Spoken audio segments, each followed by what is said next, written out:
plus safety equals family. Like critical. A-S-T-E plus safety equals family. W-A-S-T-E plus safety equals family. Like critical. A-S-T-E plus safety equals family.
All right, good morning, everybody. It's 9 o'clock. We ready? Everybody hear me okay? We get a sound check? Yes. Yeah, 10-4. All right, so this morning we're going to go over Drivecam for drivers, and then we're going to do the safety defensive driving program. We have collections facilities on board. As the Drivecam, you are more than welcome to drop off. In waste management, we have drive cams are installed in all the pickup trucks, so that's why you have to be here today. Start off with the safety vision statement. We'll go ahead and share this.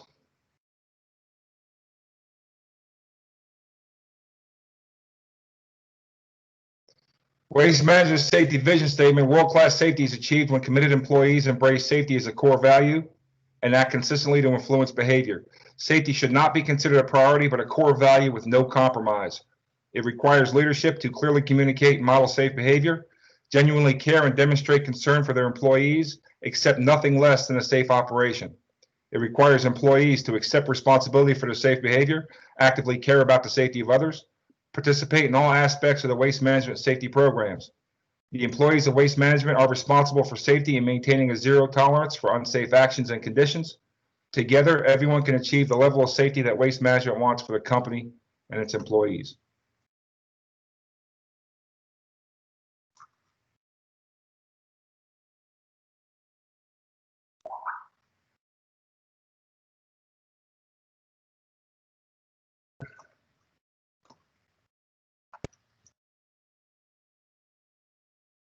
All right, we're going to go ahead and get into our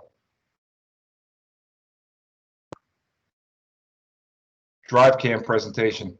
Now, I understand most, if not everybody on the call, has been through the Drivecam presentation. All, can you see my screen? Is the display up there? Yes. Yes. Okay. So we should be able to breeze through this. Obviously, there's a small quiz at the end of this requiring answers. There's no written test, it's just a small test. Also, I sent out a form this morning, and I'm not sure if everybody got it because I know emails are being shut down and turned on. There's a whole bunch of stuff going on. So if you didn't get an email from me this morning, the facilitators with some signature sheets, let us know. We'll be sending them out to you so we can get everybody that goes through the training to sign these, and we'll go over it at the end of this presentation of what it actually is. So the Drivecam. We're going to talk about the purpose of our Drivecam program, identify the Drivecam process just as a refresher, recognize the benefits of using Drivecam, recognize the light displays on the video event recorder. So when this put out, it said we had a 70% reduction in accidents annually since 2006 at Waste Management. We added the program to further improve our safety. And we had a call the other day, and since the implementation, we're down 86% in unsafe behaviors now since this started. 86% reduction in unsafe behaviors. Our process started where we implemented the rules book, which we went over last weekend, and then we implemented safety driving practices. Drivers apply program and skills on the road. We monitor and coach drivers on program skill, and we get improved safe driving behavior afterwards. The Drivecam is to help the route managers monitor safe driving behaviors. Waste Management implemented the Drivecam program. This program uses onboard cameras to record triggered events that the route manager uses to coach a driver.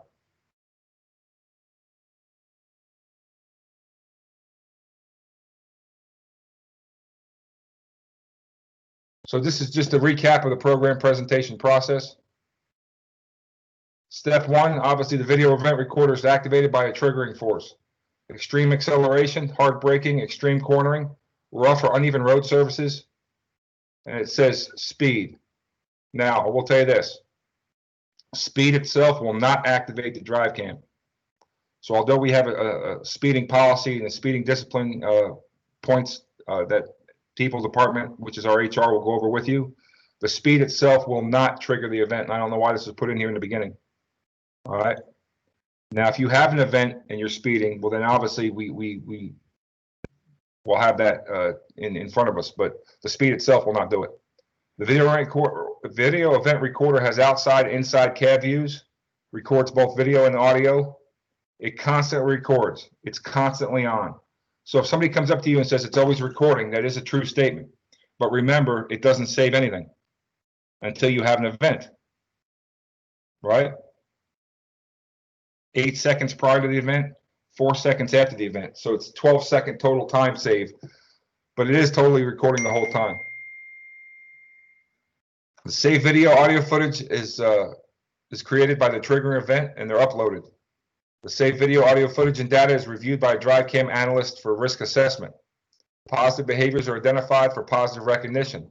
Risky behaviors are identified as needing coaching. Now, there's another step in here that it's not talked about, and I'll go ahead and let the drivers know and everyone on this call know.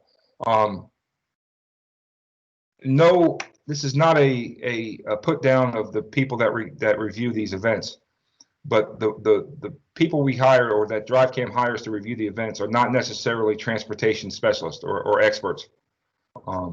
They have other things they do. They get a book of rules from us, it's discussed, and then they look at the video and they say, okay, this is a violation, that's a violation, that's a violation.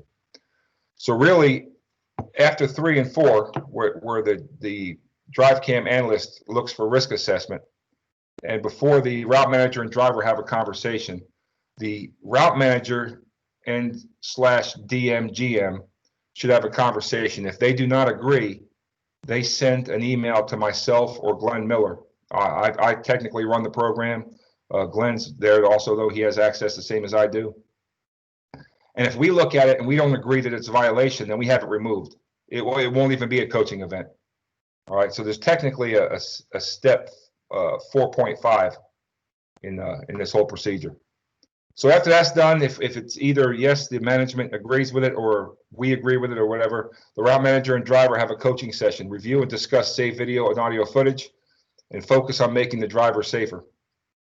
And at step 6, driver integrates what he or she learned in the coaching session and improves driving behavior. Hopefully improves driving behavior.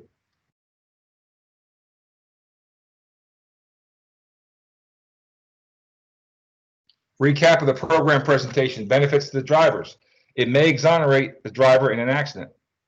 You know, in the law enforcement world, we all say that, you know, the worst evidence is a witness statement, right? Human minds don't work that right. We get in certain situations and our brain remembers something that didn't happen or did happen. We just don't know. The Drivecam is proof.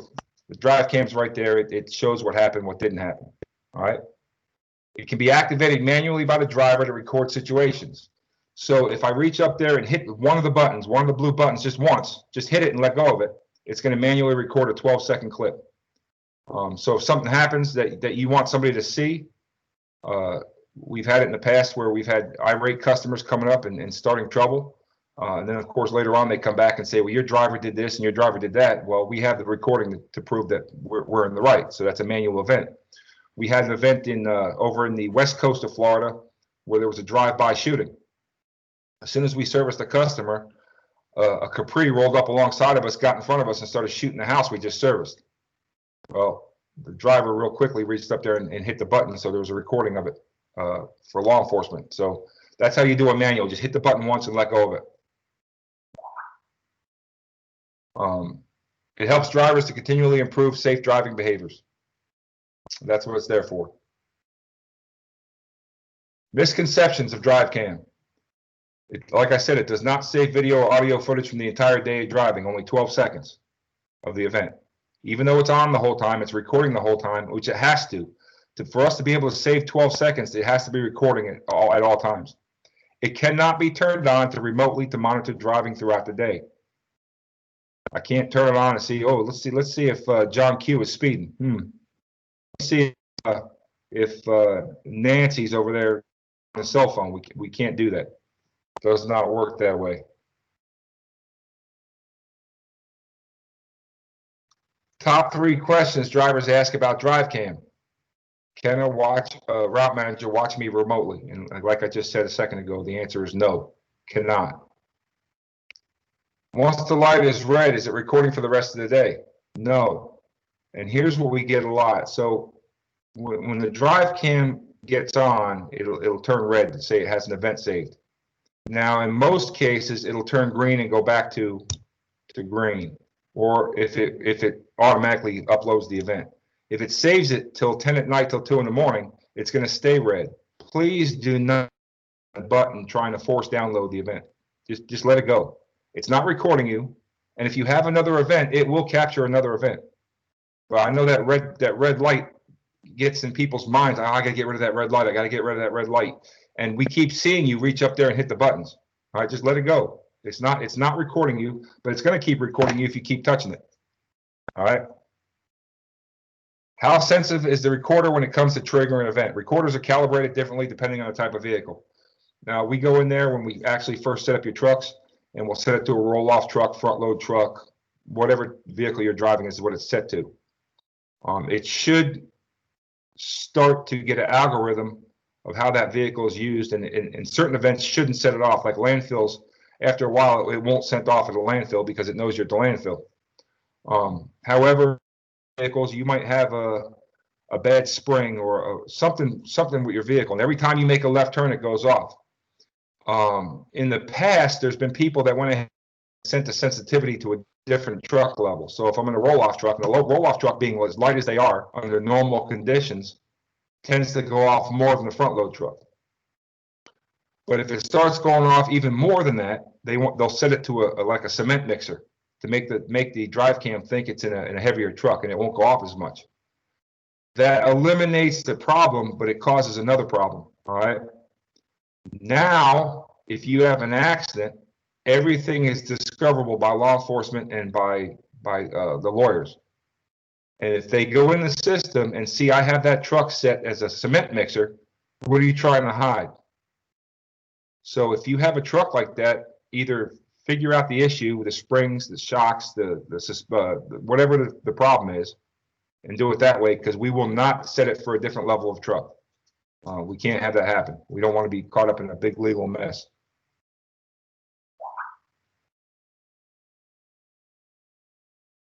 All right, the video event recorder.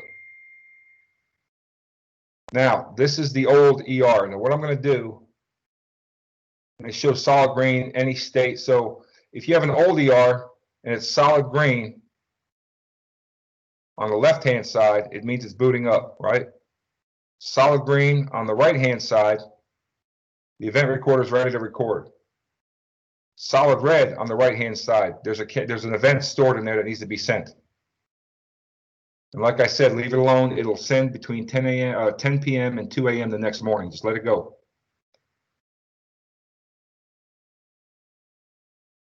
If the right-hand light starts flashing green, red, green, red, green, red, that means an event was triggered and it's recording right now. It's saving that 12 seconds.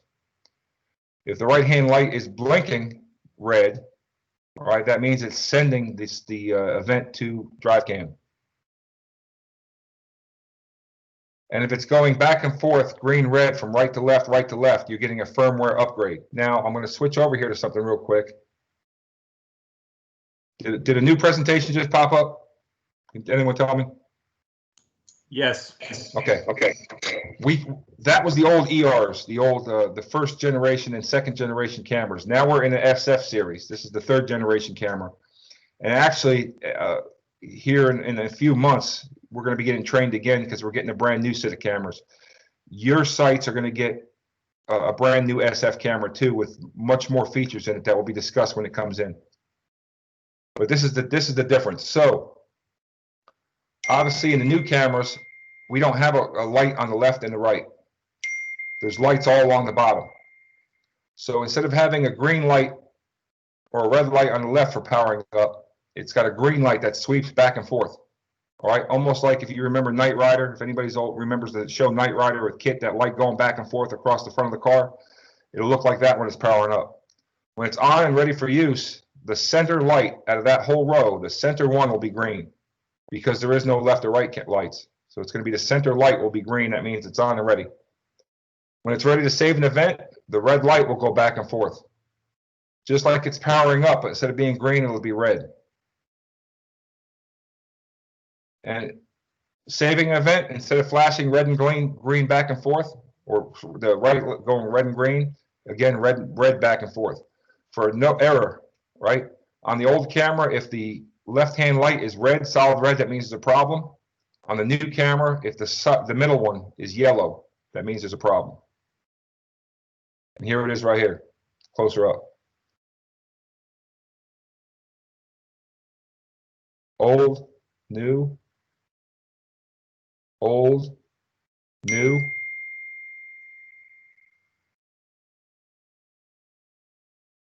old, new, back and forth.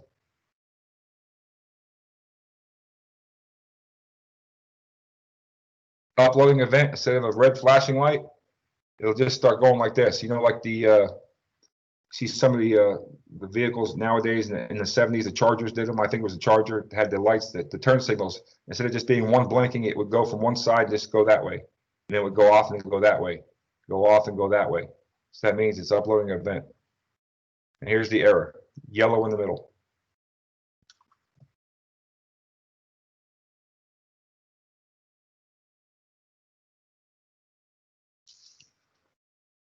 Security sensitive facilities. All right. Well, it shows a tool in there too. That tool should only be had by technicians at your shop. The one on the right-hand side there, remove the video recorder, that tool right there. All the event recorders are put in with security hex screws. You have to have a special screwdriver or special wrench to get it out. All right. Remember, under normal circumstances, touching a drive cam, other than repairing it, is considered modifying a safety device, which falls under our life critical rules. So we don't touch it. We don't put Vaseline on the camera. We don't try to disconnect the wires, put a ball cap over top of it. We don't do any of that. But under certain situations now, you might have to disable the drive cam, and that's going to be a site-by-site issue. We should all know military bases don't allow filming. All right. Won't need to remove the device, but we'll need to have that cover. If you look on the left-hand side of the photo right there, it's a red drive cam cover. That red drive cam cover clips over the drive cam, both front and back, and then you put a padlock on the side there. All right. That's so they can't film anything while you're on the military base. You might have a prison contract. The prisons might not allow it. It depends on the situation you're in. You need to know where you're going and what the rules are. If you have any of those situations, any site management on the call right now, make sure you get a hold of these covers. When we get the drive cams installed, make sure you get these covers. All right. Now for the drivers, make sure you take that cover off as soon as you leave the base or leave the prison or leave wherever you're at. All right. Because obviously it's going to restrict any events and it's going to cause a problem. And it could become a disciplinary problem if we find out you're 10 miles down the road and you have an accident. Why is that still on? Remember, we need the camera. It's not all about coaching you, right? It's about seeing what happened. And if the other party was at fault, we have no proof of it. So make sure if you do get in a situation that you take off the camera. And there shouldn't be, I haven't seen anywhere we have to remove the camera completely.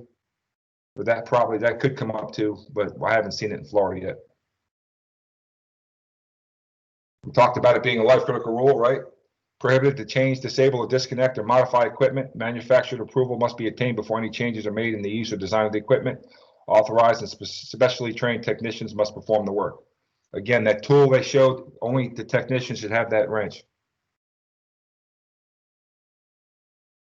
We didn't upload this. We didn't have this benefit added to our program, so we don't have fuel management. So we'll skip over that. And in summary, the purpose of the Drivecam is to increase safe driving behaviors on the road, right? It records seconds prior and 4 seconds after. Triggering forces include extreme acceleration, hard braking, extreme cornering, rough or uneven roads. And like I said, speed does not trigger, does not. Forget the speed. You shouldn't be speeding, but the speeding itself will not trigger an event. Drivecam process: record an event, upload event and data.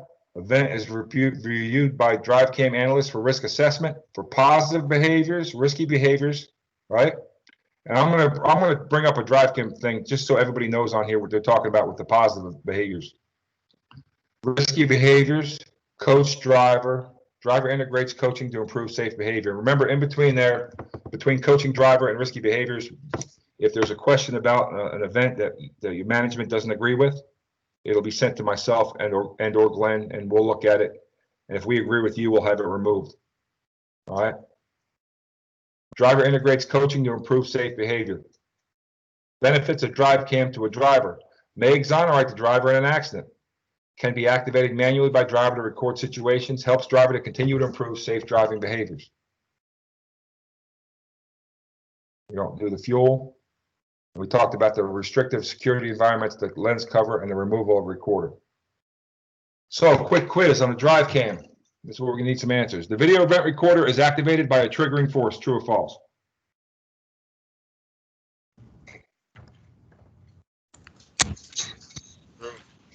True, correct. The video event recorder saves the footage from the entire day of driving. True or false? False. False, correct.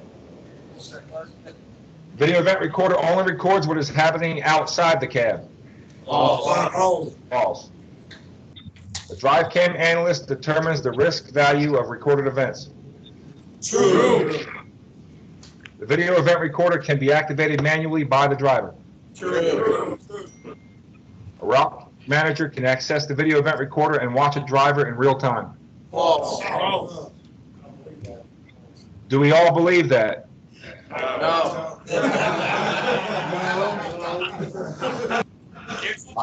I hope we do. We're not going to worry about the fuel, and we're not going to do the fuel. All right, so Drivecam program acknowledgement forms. I sent off, and again, facilitators, if you can check to see if it somehow sneaked through, I sent you this form this morning. And I'm gonna show it to you here in a second on the screen. But everybody that attends must sign this form. All right. It acknowledges the installation of the event recorder. That videotape and audio relating to an event will be recorded, including voice statements made, conversations. The waste management can use event recordings for the purpose of training, discipline, compliance, and litigation. And this is what we're talking about right here. So I sent this to you this morning. It tells you what Drivecam is, any third-party studies that prove Drivecam program is effective. What does Drivecam record? How much of my day does Drivecam capture? We already talked about that. What happens to the video? How secure is the data? Can the device be triggered by non-risky drivers, such as hitting a pothole? And again, if it's a non-risky behavior, if you're driving, you hit a pothole, they're not going to put in for coaching. All right, remember that. So, talks about how Drivecam benefits the drivers, what the entire company is going to use Drivecam for. Can management look at my video live?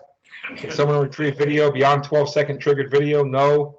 Can the video event recorder be triggered remotely? Is Drivecam an attempt by the company to play Big Brother and watch its employees all the time? Is it intended to be punitive? And I want to stop here for a second. I know I'm going through these pretty quick, but I want you to, I said this a couple times during this presentation. Drivecam is for the coaching benefit and for safe driving behaviors. It's to get us on the same, remember the mission last week. Mission to unsafe behaviors, 0 unsafe behaviors. That is the initial and main purpose of Drivecam. Now, can it be used in disciplinary action? Sure it can.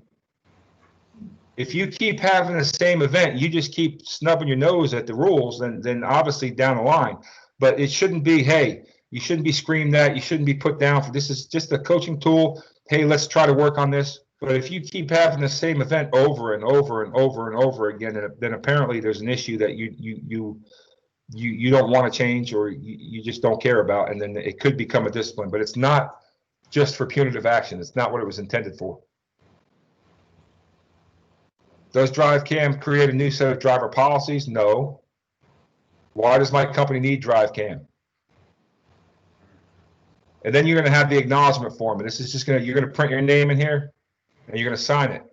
Just saying that you know everything we just went over and that you understand the event recorder is property of Waste Management, and Waste Management has the right to use events generated, including any recorded audio, for training, discipline, compliance, and or litigation. All right. Now I want to pull up Drivecam here for a second. Let me go ahead and stop sharing this. Is there any questions so far? Is there any questions? No. Nothing? No. Hey, Chris, just real quick. Our drivers are used to us doing the vehicle incident inquiries, the VIIs, and it's true that Waste Management does not do that, correct? After an accident. Very rarely. We do VIIs if the event wasn't triggered and we have a good feeling that we were not in the wrong and we need to see something. So there has been times where we have done VIIs, but it's very rare, and I have to have like Denise Bass, who's our director of people, or Yolanda, the manager of people, come and ask me to do it. 10-4. It's not going to be just I don't have a route manager. Hey, I want to see this. No. Nope. So let me see if this is still on. I'm going to show you something here. Oh, this other thing about Drivecam, it makes you, if you stay off it for too long, it makes you log back on. Which is ridiculous. Hey, Chris, real quick, while you're pulling that up, I just want to reiterate and mention one thing. Chris had mentioned about, risky behaviors, and risky behaviors are 9 times out of 10, they're habits or a bad habit. So it's one thing to go out, do an observation and talk to a driver about a habit or something they may have noticed, but then it's another for the driver to actually see it themselves in the video. Meaning, when you're coming to an intersection, are you properly scanning that intersection before pulling out? And a lot of times we hear from drivers saying, well, no, I'm telling you, man, I scanned that intersection, that car came out of nowhere. And then when they're actually looking at it, now it's a totally different story, because their mindset, their thought was, no, I did scan. I know I do. I always scan that through the intersections. But in fact, in reality, they may have looked left once, but then just quickly went out in the intersection after, looking one time and never looked back to see that car that was right there. So it's changing that behavior of what the driver's doing to make them a better driver, not about being a gotcha.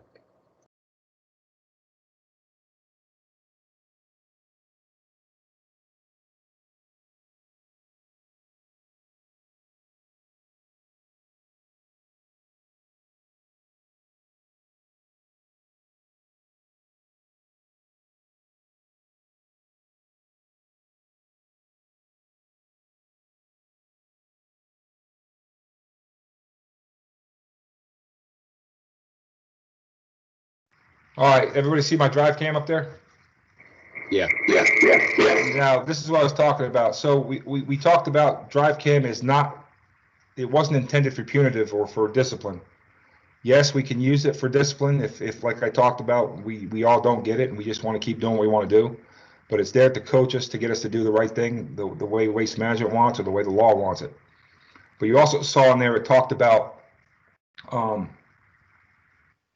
was the word I'm looking for? It's for basically giving kudos. So if at Drivecam, like I said, they're not professional you're not transportation professionals, so they don't catch everything. But if you as a manager are watching your drivers and they do something good, I mean really good, I mean they're following the rules and they avoided like a potential fatality. When these drive cams come up, if you look over here on the right hand side, you'll see this this trophy. If you click on it, you can give that driver a recognition, and it comes up with their name on it, whoever's already populated for the thing, and you can type in here what they did. It says right here, demonstrated exceptional skill, but you can clear that out and put whatever you want. And of course, your name will be down here too.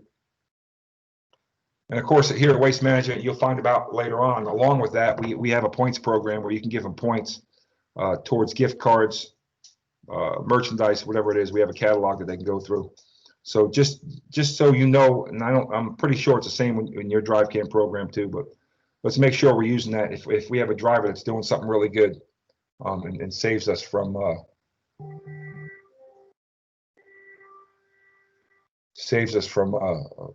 a bad time.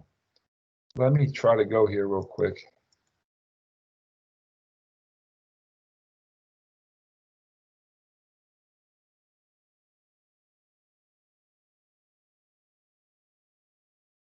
And just real quick before I finish my presentation, there'll be more for the managers this afternoon when we go through Drivecam.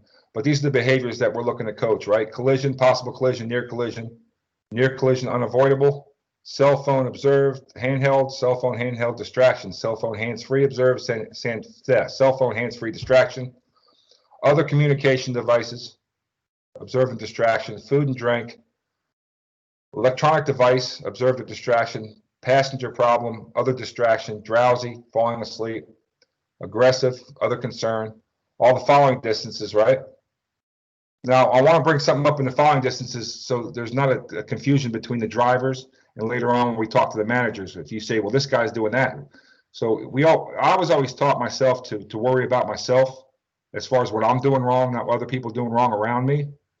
But I want to point this out because we want the managers to exude the waste management way the same as we want the drivers to exude the waste management way. You'll notice in the rule book last week when we did the rule book training, the rule book cover says for drivers and helpers, correct? Anybody actually look at it? Anybody? Yeah. Right. It doesn't say managers, does it? No. And it's not for managers. However, waste management has a caveat that we're supposed to lead by example, which basically means the rule book's for you too,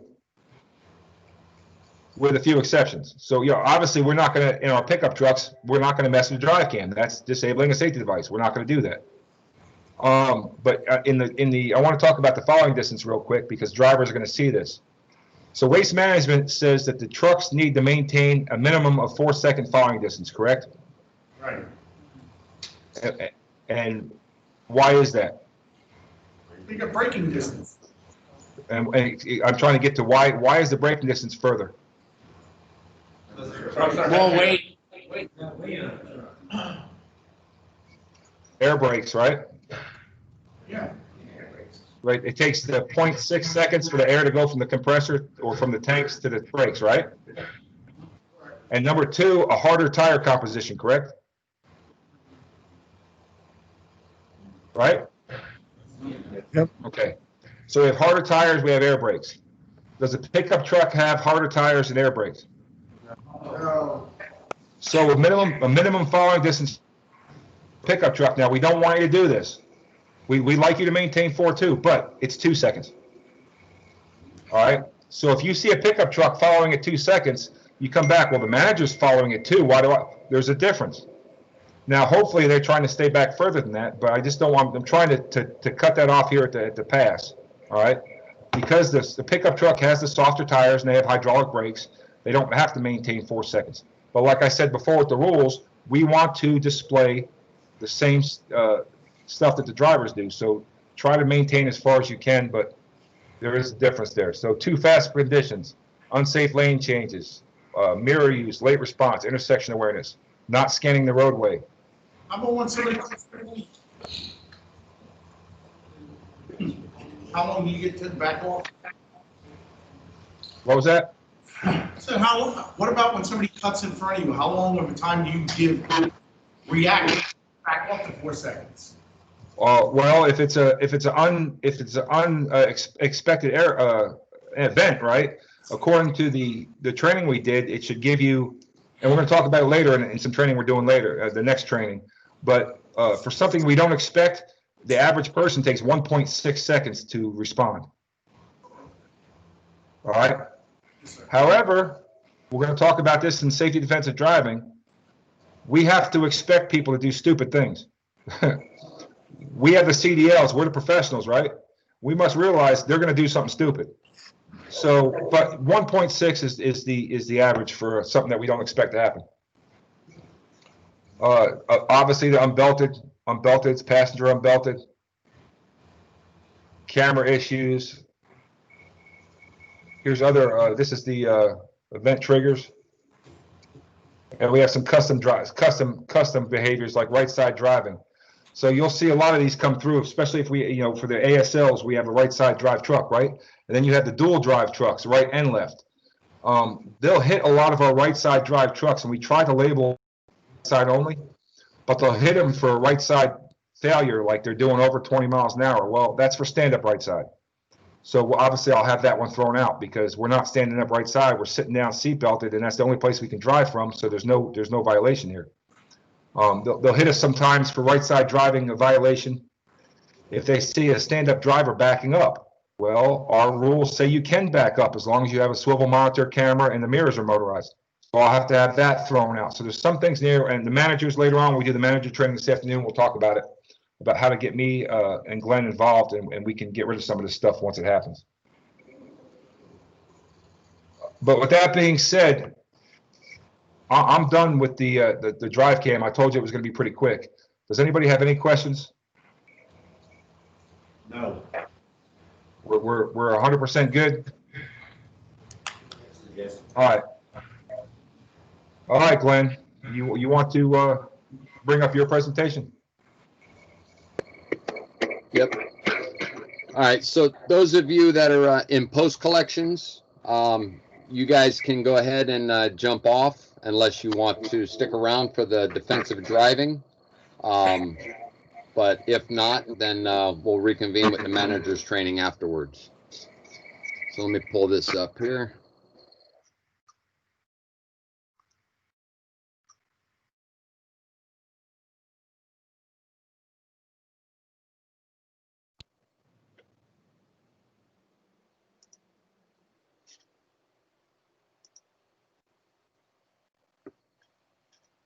All right, everybody see my screen there? Da.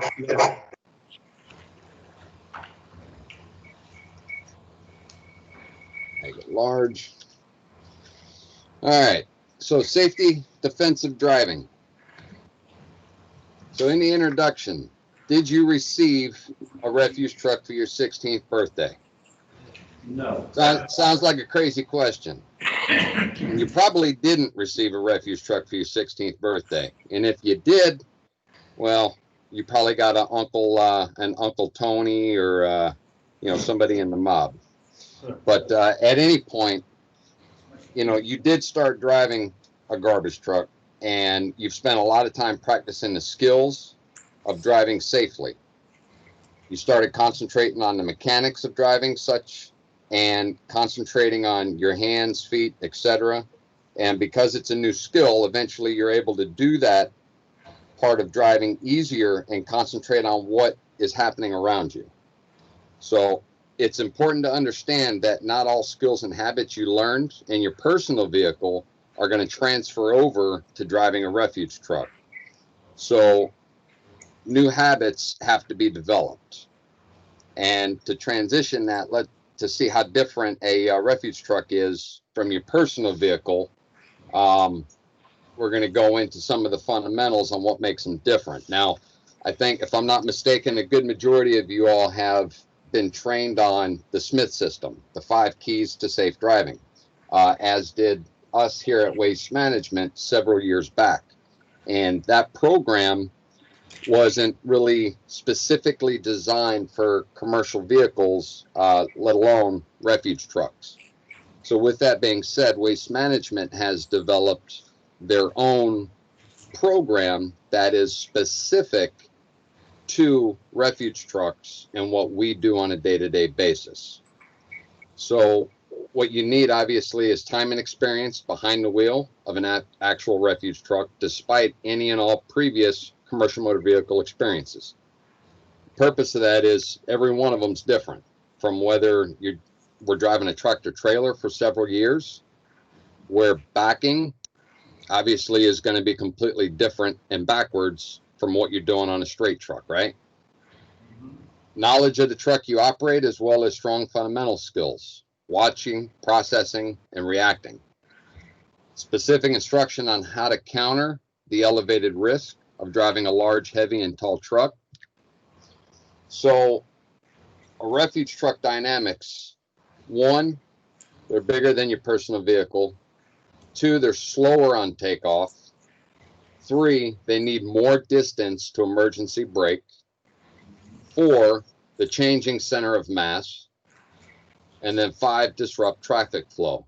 Now, one thing I do want to point out is on this PowerPoint, you're going to see in that top right corner little red stars that are highlighted in yellow there, and some of them will have numbers on them. These are going to correlate with a test that you're going to have at the very end of defensive driving, okay? So our trucks are big. On average, they're 30 feet long, 13 feet tall, and 2 to 3 feet wider than the average vehicle. They weigh about 30,000 pounds when empty.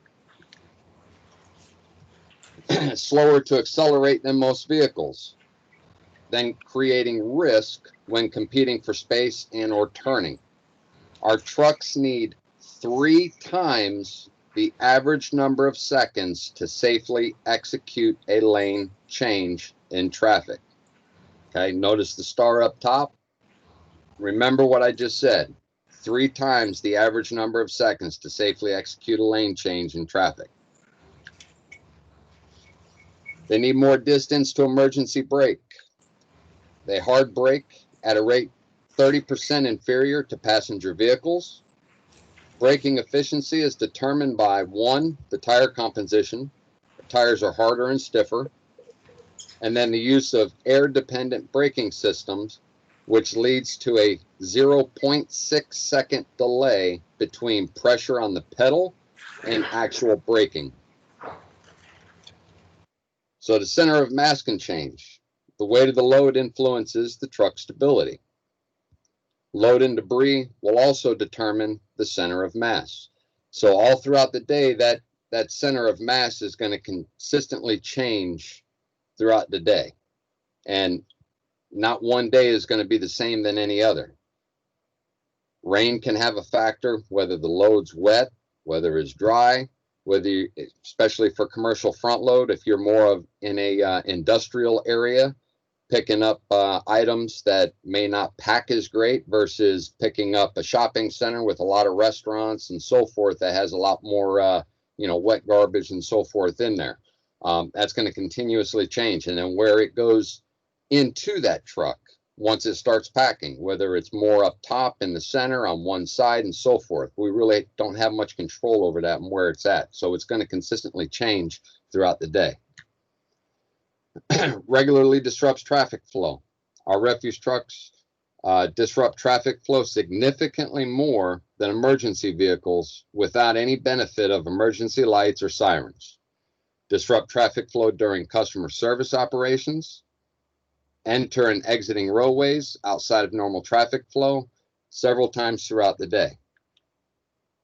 So waste management, safety defensive driving is the WM way. Even with challenges, refuse trucks can be safely operated. We're going to learn and use the safety defensive driving system every moment at the wheel. And remember, refuse trucks have the potential to cause significant property damage or loss of life. So the course objectives, we're going to identify best scanning options for specific driving situations, explain and review how a driver can advance his or her field of view, recognize situations where finding safe space is required, identify traffic conditions that can create a high-risk situation, explain why a driver must focus on his or her driving environment, the area beyond the cab, and then we're going to explain the importance of required yielding to other vehicles. So an introduction, the defensive driving modules consists of 6 modules. Okay, the first one, C369, looking around your truck for potential threats. A, advance your field of view, visual assessment of traffic ahead of you. F, for find safe space, strategic placement of truck in traffic. E, evaluate other vehicles' behavior, assess other vehicles and pedestrians. T, think outside of the cab, mental readiness during truck operation. And then Y, yield right of way, yield to other vehicles. So everybody should have this safety defensive driving system book. If you haven't already done so, go ahead and take the cellophane off of it and open it up. Inside of that book in the very back, you should have some cards that you see just here to the right. Those cards need to be placed into your rule book. So that way you should have them with you at all times.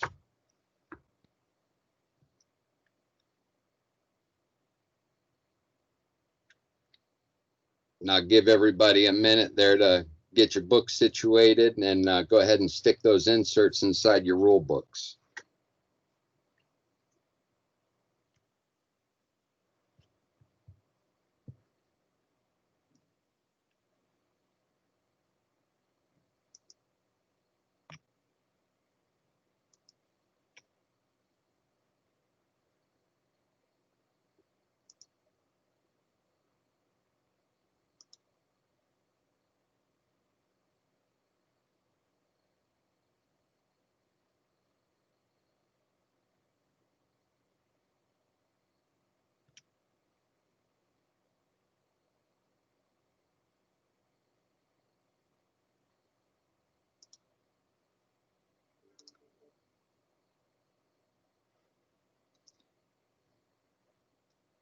All right, so now we're going to go through, and each one of these modules, there's going to be a brief video that's going to bring us into the opening of each module. And then right after we watch the video, Chris is going to pull up and show a Drivecam video that's going to correlate with each module of the defensive driving system for review that we're going to discuss. So with that said, I'm going to go ahead and start the video here. Hi, I'm Captain Bobby Simmons, a law enforcement officer and a veteran of numerous collision investigations. I will also be your host for the video portion of today's training. I hope you're ready to learn because we have a lot of information to cover over the next several hours. I want you to know up front, you shouldn't simply view today as a rite of passage or as a test you must pass in order to join the team. The principles of the safety system teach practical skills that would directly affect your safety and the safety of others. It explains what would be expected of you every time you drive a waste management truck off the lot of your district or site. Earlier, you listened to a presentation on refuse truck dynamics, and you learned that a refuse truck is not like your personal vehicle. Refuse trucks are much larger than the average vehicle. They are much slower to accelerate, and a refuse truck consistently disrupts or modifies routine traffic flow. Successful heavy truck operation requires a specific set of habits and behaviors. Let's begin with the first principle of the safety system. S stands for C369. When you climb into a waste management vehicle and before you move that truck, you must first properly adjust your mirrors. Each mirror must provide the greatest possible field of view. You should also work with your manager to make sure that the backup camera on your truck is properly positioned. While positioning your mirrors and camera, make certain each is clear of debris. During your workday, take the time to clean your mirrors and camera as needed. C369 promotes the assessment of those areas not forward of your drive position.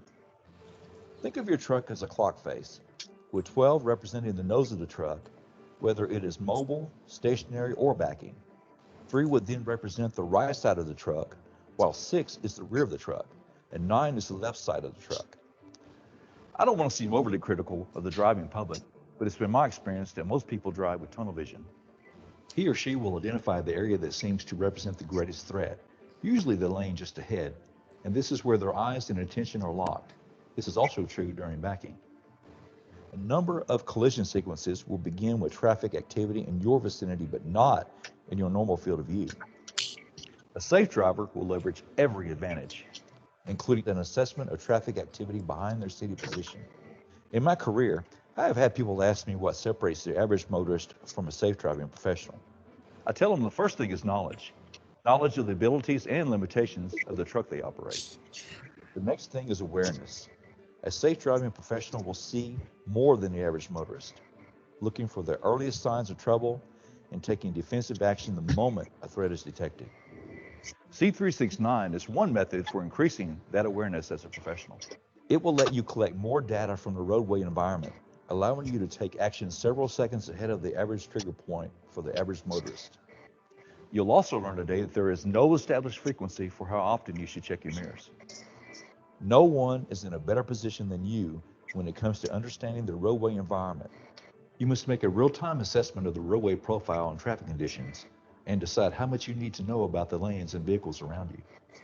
I can tell you this, if you check your truck mirrors like you do the SUV, pickup, or sedan you drove to work, you will do a poor job of managing the dimensions of your refuse truck and the elevated threat of driving that truck in traffic.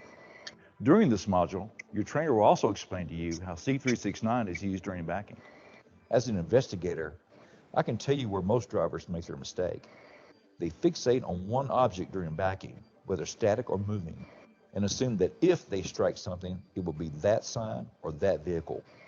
To monitor that threat, they lock onto one mirror or their backup camera and end up striking another object they never saw because they were not assessing all fields of view in the final seconds of their maneuver.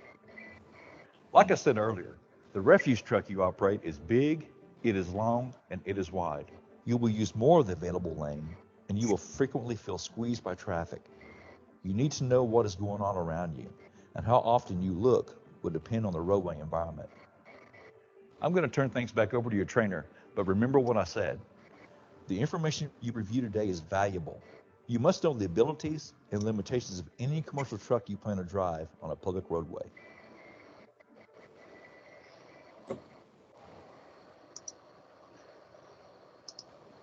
All right. Chris, you got the Drivecam ready?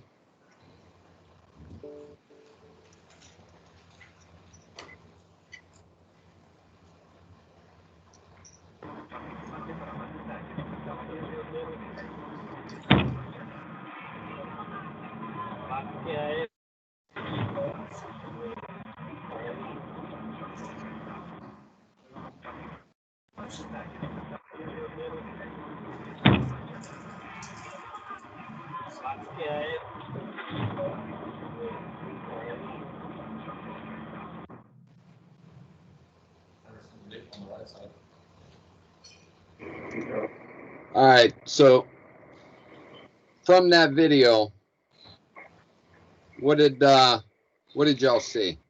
Seatbelt. He was driving. Seatbelt? Yeah. He started driving before the seatbelt. We didn't put it on. Started driving before his seatbelt? Oh man, we got a bunch of coaches in here. I like it. What else? Never looked in his mirror before. Right side. Off.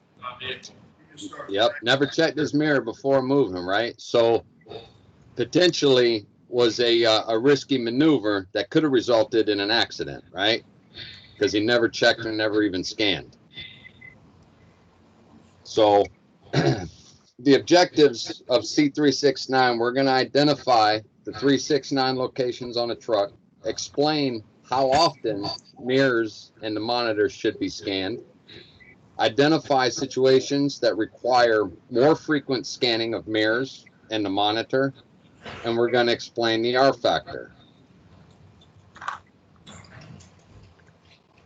So the C369 strategy. 369 represents the right side of the truck, the rear, and the left side, whether the truck is moving or static. So as you see, just like on a clock face here, 3 being the right, 6 to the rear, 9 to the left. So monitor as needed the areas of the truck that are not forward of the drive position. So considering the diagram on the right, where might a driver encounter blind spots? 3 and 9. 3 and 9? Okay. How does a driver increase his or her available field of view? Scanning the mirrors. Scan the mirrors. What about moving your body around? If you move forward a little bit or move around looking in that mirror, can you see a little more? Rock and roll. Yep, absolutely, right? Okay. Cameras. Perfect. So frequency of checking mirrors and monitors. There's that star again up top. Check your mirrors as much as needed. Search your mirrors when it serves a purpose. Determine the frequency through a real-time assessment of the roadway environment. Be particular about when and how often you divert your attention from the roadway ahead. So if you're in a real congested area, chances are you're going to be continuously scanning your surrounding area, your mirrors, camera, so forth, right? But if you're traveling down a road where you got no traffic around you, there's nothing going on and happening, is there really a need to be scanning your mirrors every 3 to 5 seconds, every 2 seconds? There's nobody around you. You got nobody behind you, in front of you, alongside of you, nothing. So it's kind of irrelevant, right? Other than getting yourself dizzy. So there really is no right or wrong. However, you have to adjust from the environment that you're in and check as much as needed. The biggest threat that you're going to pose at that situation is going to be up ahead of you, and that's where your main focus needs to be, whether it's a side street, a vehicle oncoming from a side street or a curve or so forth. So preparing the truck for travel. Confirm that every mirror is attached and functioning properly. Verify that each mirror is adjusted and best positioned for you. When sharing a truck, change mirrors to your viewing need as needed. A refuse truck is much larger than a passenger vehicle, which increases your sensitivity to available space. You're occupying more space than the average motorist, can squeeze traffic or venture into the territory of oncoming traffic. Master lane discipline and verify that you are not threatening the safety of other motorists. So risk areas where you might check your mirrors with increased frequency are prior to a wide right-hand turn, prior to a left-hand turn on a rural road, prior to and during a merge, during your approach to an entrance ramp, in traffic on a multi-lane roadway, prior to and during a lane change, during all phases of residential service stops, during residential pickups, side sweeps, and before and during a backing maneuver utilizing the R factor. So prior to a right-hand turn, drifting left before a right-hand turn. Check your left side mirror before drifting into the next lane. Yield to any vehicle that already occupies the inside or left-hand lane. Check your right side mirrors as you drift for any indication that a vehicle at your rear intends on squeezing into space at your right. Now, as crazy as that may sound, at least once a week to every 2 weeks, we have a situation where this occurs consistently. Why they think that they can squeeze around us is beyond me. They're obviously in a hurry to get somewhere that seems to be more important. But nevertheless, they're squeezing around side of us to get around. Either A, we're leaving too much of a space there and not paying attention, or B, they're just cutting up over the curb and we're continuing on, don't see them, and we end up having an accident. So if you drift too far to the left, other drivers or cyclists may misread your intentions. They may overlook your right turn signal and see only your drift to the left. Believe you're preparing to turn left or that you are changing into the inside lane. Your best opportunity to assess other vehicle traffic at your rear is prior to the start of that turn. Once the angle of your truck changes, so will the available field of view within your mirrors. All right, so sequence during right-hand turns. Turn off your emergency flashers unless servicing the very next home. Lower your speed, which equals better lane position during the turn. Activate the right-hand turn signal early, minimum of 5 seconds prior. Slow down well before the turn is initiated. Let your brakes do the talking, so that way you're signaling the people behind you, they know what your intentions are. Leave as much of the truck as possible in that right lane during your turn. This will help avoid people from trying to squeeze from the side of you and try and make a turn and collide with you on the side. And also notice at the bottom, check for any vehicles or cyclists that might possibly be hugging that curb as well as you make your turn. So sequence during a left turn on a rural road. Check mirrors before initiating that left turn. Use your left turn signal before braking. Reduce your speed. Make sure that your emergency flashers are off. And then watch for traffic at the rear. Make sure vehicles behind you are slowing down. Check for any vehicles attempting to pass you on the left. If you detect danger when decelerating for that left turn, consider aborting the turn and drive to an alternative turn location. Now, this is another kind of common issue that we see within either Drivecam or being reported from sites where, as you see, there's a double yellow line. So technically the vehicles shouldn't even, they don't have the right of way to even be passing in the first place. However, we've got our turn signal on to make a left-hand turn, and for whatever reason, the vehicle behind us decides to go ahead and pass us because for whatever reason, they're not paying attention and maybe they think we're going to be coming to a stop to service a home. So they're going to go ahead and pass us. Driver goes to make that left turn at the same time, doesn't see and notice that that vehicle's passing, even though it's in his direct view, his or her direct view, and we end up colliding with that vehicle. 9 times out of 10, we will receive a citation for that, for failing to yield to the other vehicle, even though they shouldn't be passing. And we can argue this all day long with law enforcement. However, they're the ones that's going to write the ticket, and it is illegal. We have to yield the right of way regardless. So prior to and during a merge, taking advantage of 3 times longer to complete a lane change compared to the average motorist. Actions of merging. Yield to vehicles that possess the right of way. Prior to and during a merge, maximize the 3, 6, and 9 positions view within your mirrors by moving forward within your seat, like we spoke about earlier. You get a different view and you can see a little bit further within those mirrors, decreasing your blind spots.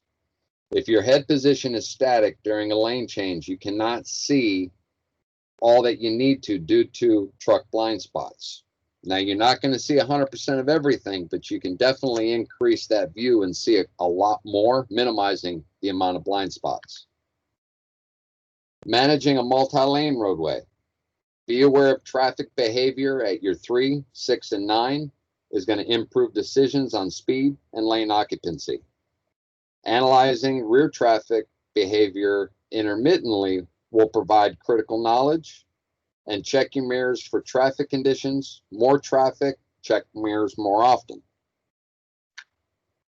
So residential service, risk of side swipe collisions. Drivers may and will treat the far right edge of a lane as if it is a protected area of travel, pulling from house to house and not yielding to rear approaching traffic. Roll forward as they re-enter a lane before checking the left side mirror and verifying that the space is available. So kind of similar like we saw in that Drivecam video. The helper was getting into the cab of the truck. The driver started taking off. Obviously, kudos to you all before seatbelts were even put on or anything. And then never even looked to the side to see that there was an oncoming car coming and potentially could have hit the vehicle. And it's the same thing for when you're doing collection on a residential street. And it's very common for ASL drivers and so forth, or Corrado drivers, to kind of get tunnel vision. And the focus is solely on the container, that next stop, and you're just steadily looking to that right. And as soon as you get done dumping, looking straight ahead at that next container on the right and not noticing anything on the left-hand side. Very important to ensure before letting off that brake that you're checking that mirror, making sure you don't have somebody coming up alongside of you or getting ready to try and pass you. Anticipate the submission of rear approaching traffic, that they're going to force their way into an active lane without yielding to establishing traffic. To avoid sideswipe collisions before you leave a customer and attempt to re-enter that lane, C369. Evaluate other vehicles' behavior, think outside the cab, and yield the right of way. All right, before and during a backing maneuver, there's 2 types of threats to manage when backing: static and moving.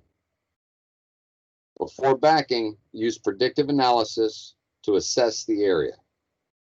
You're going to search the area upon arrival, look for both static and moving objects that may pose a threat, place the truck into reverse, and pause.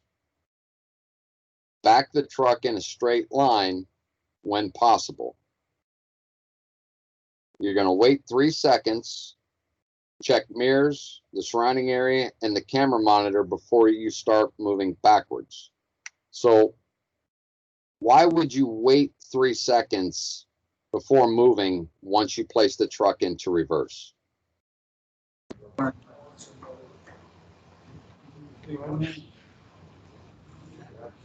Anything can change. Anything can change, okay? Why else? It's not on. Give you time enough to check the surroundings. Yep, give enough time, check your surroundings.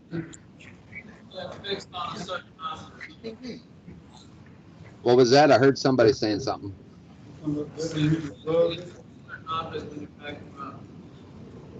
Okay. So 3 seconds will allow others to recognize that your truck is getting ready to back up. perfect. There's Yep. And also, there could be a delay in some trucks, right? By the time you put it into reverse, there can be a 1 second, 2 second delay on when that backup camera comes on. That could be a same delay on when your backup alarm and lights are also activated at the back of the truck. Remembering that, you know, a good majority of our transmissions may have a sensor, and it's relying off that pressure to send that signal and activate your backup alarm and your backup lights. So if there's a 1 second, 2 second delay, by allowing that 3 seconds, you're allowing your camera to come on, you're allowing your alarm and lights to come on, alerting others on what your intentions are. So hopefully if there was something that you may have missed, or by identifying those threats as you approach, you're able to keep an eye on to ensure that that person was paying attention, they hear your backup alarm, and they're not going to walk across your lane of travel, causing risk of incident, right? So before backing, remember, use the R factor. Search the area upon arrival. Search for static, moving objects that may pose a threat. Place the truck in reverse and pause. Wait 3 seconds. And that doesn't mean 1, 2, 3, 1, 1,000, 2, 1,000, 3, 1,000. A solid 3 seconds. Check your mirrors and the surrounding area and the camera monitor before you start to move backwards. All right, so C369 in review. Where are the 369 locations on a truck? Sides and rear. Sides and rear, right? Right, rear, and then left. So how often should the mirrors be scanned? 2 to 3 seconds. Depending on the traffic. Correct. Depending on the traffic. 2 to 3 seconds is old school. We don't offer any specific time because it may need to be more than 2 to 3 seconds, or it may need to be less than that. So that depends on the environment that you're in. What are some examples of when mirrors might be checked more often? Heavy traffic. In heavy traffic? Yeah. Okay. Backing. Prior to a wide right turn. Multi-lane roadway. When people are present. People are present. Perfect. During your approach to an entrance ramp. Okay. What is the usual cause of a backing accident by a waste management driver? Staring at a fixed object. What was it? What was that? Staring at a stationary object. Perfect. Becoming fixated on a stationary object. All right. What are the 3 steps for the R factor?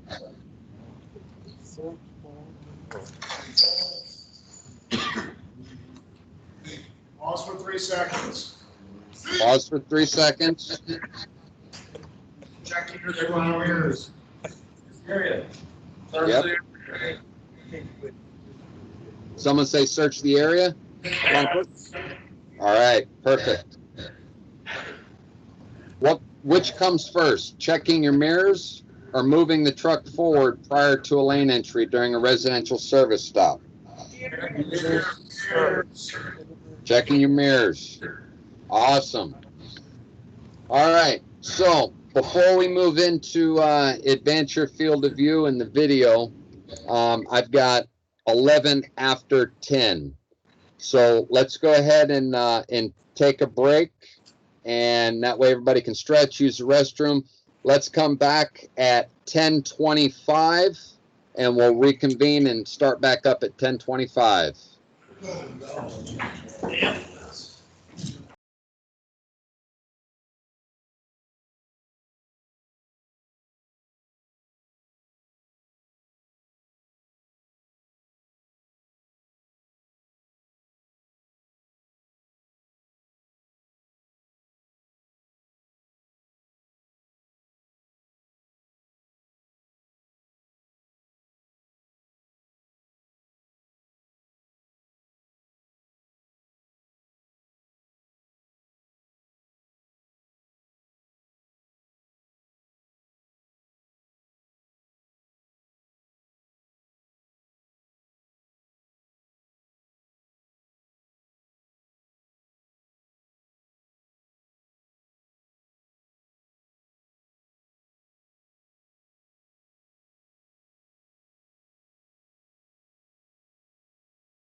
All right, 1 minute warning, 1 minute, 1 minute.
All right, everybody, I got 10:25.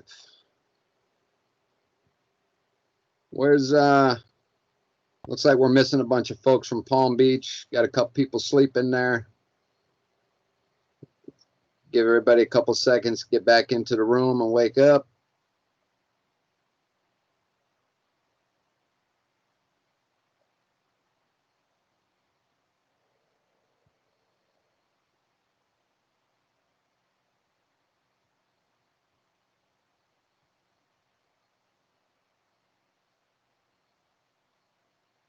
All right, we ready to get back started?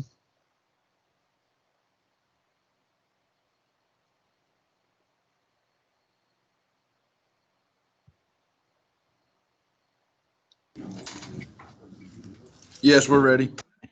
All right, Keith, you ready? Keith McGee?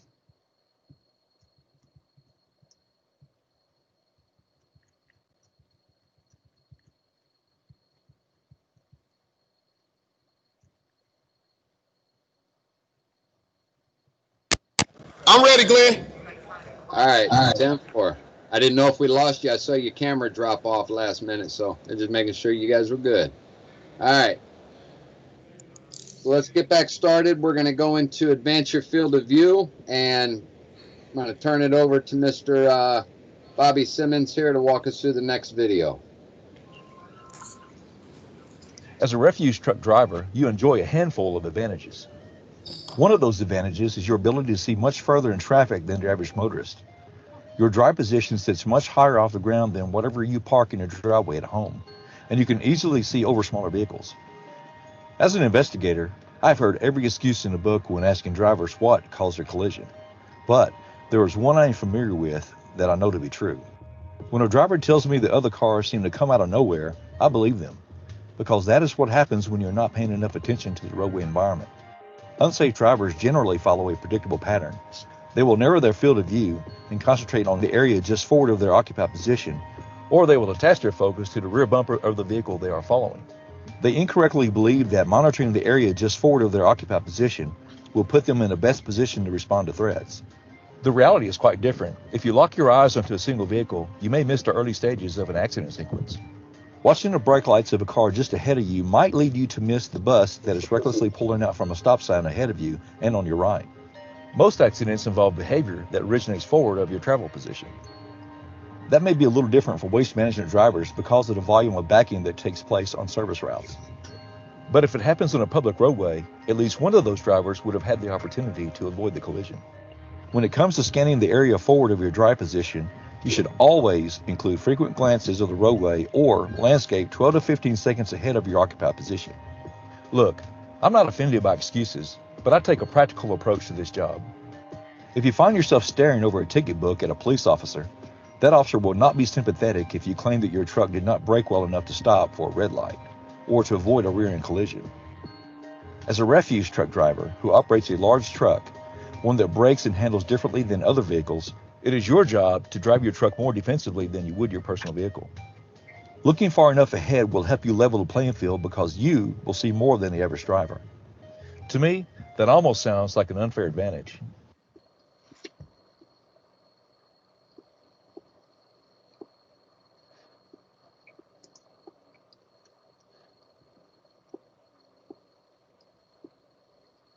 All right, Chris is going to show us a Drivecam video now related to advance your field of view.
All right, so what'd you identify in that video? Slow down when the car got in front of them. Slow down. The radio was blasted. Radio's blasting. Slow down when the car in front of them. Didn't slow down. So Not if focusing ahead. not focusing ahead, okay. All correct answers. So if you notice, Hey, Glenn, yes, let me show it again. okay. And I want everybody to focus 3 cars ahead of the truck.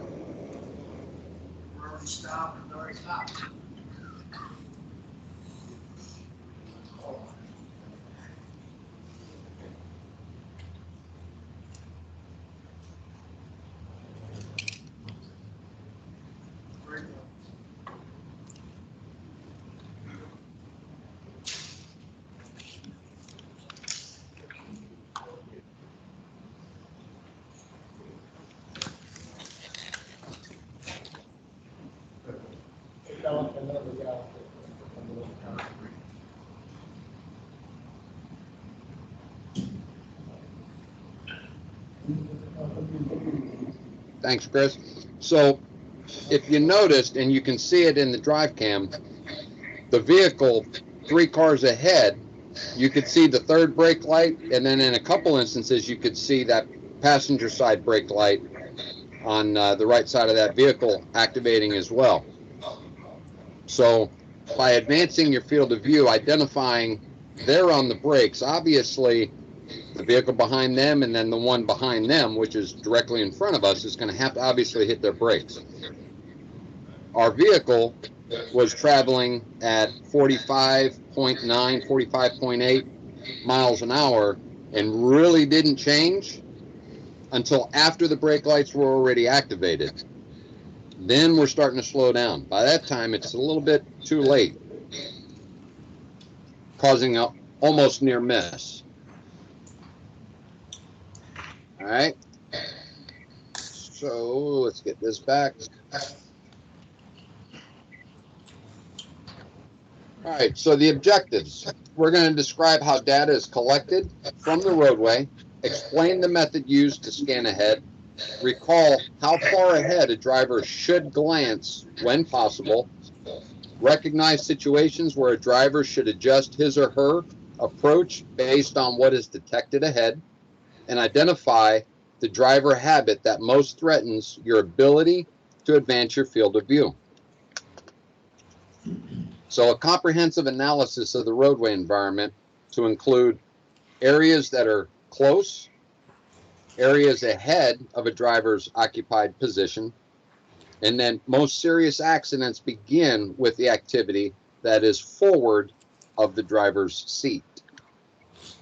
So vision, you have 2 different types. Central vision, where we look ahead and where we're looking, and then peripheral vision is the area outside of the central vision.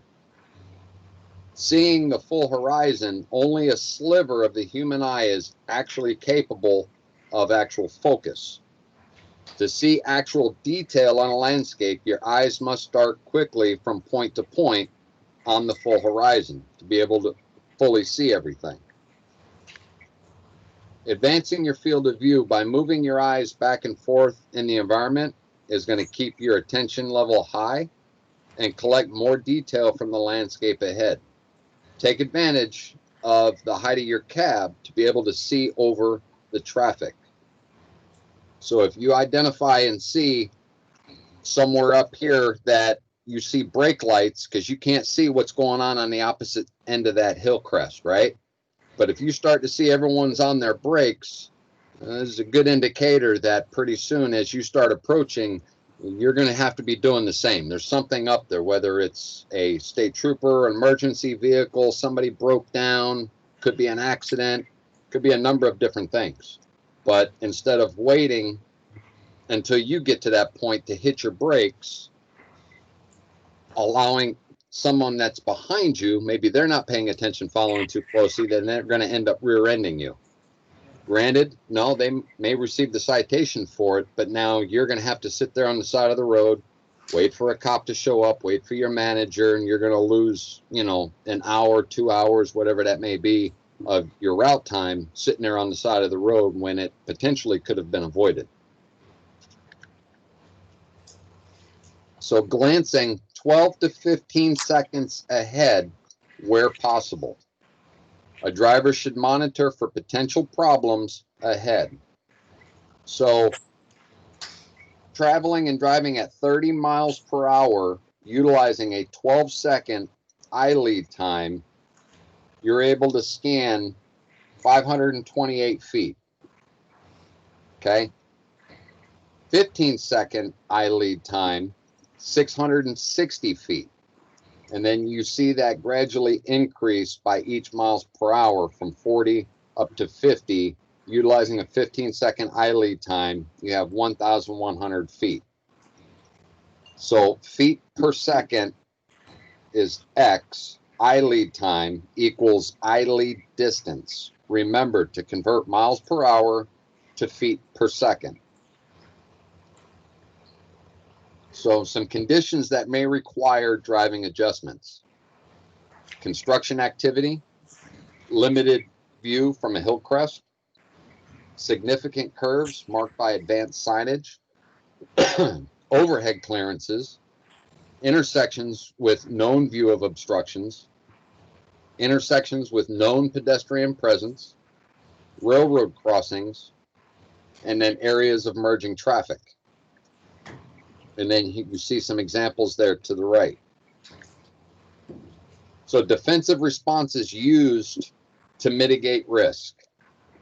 Lane selection, speed reduction, increased following distance, activate brake lights to communicate with tailing traffic behind you, cover the brake, evaluate potential threats, predictive analysis.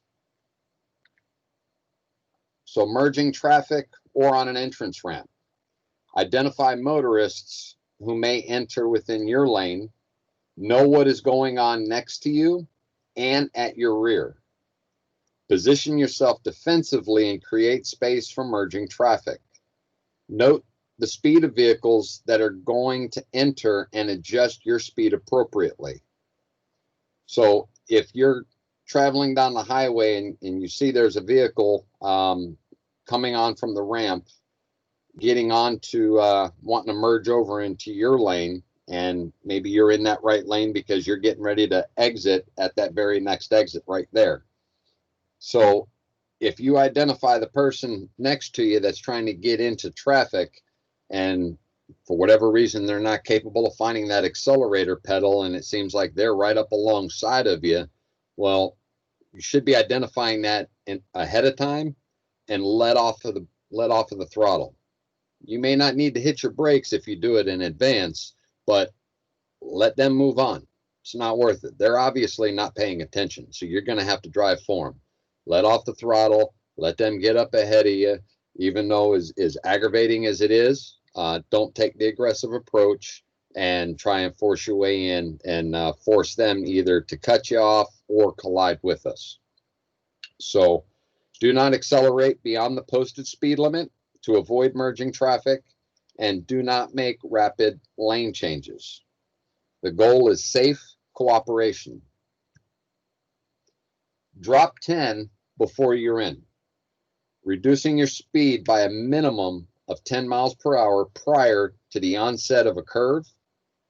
Posted speed limits are engineered for traditional vehicles, not commercial motor vehicles. A refuse truck has a high evolving center of gravity. Further reduce your rollover potential within a curve.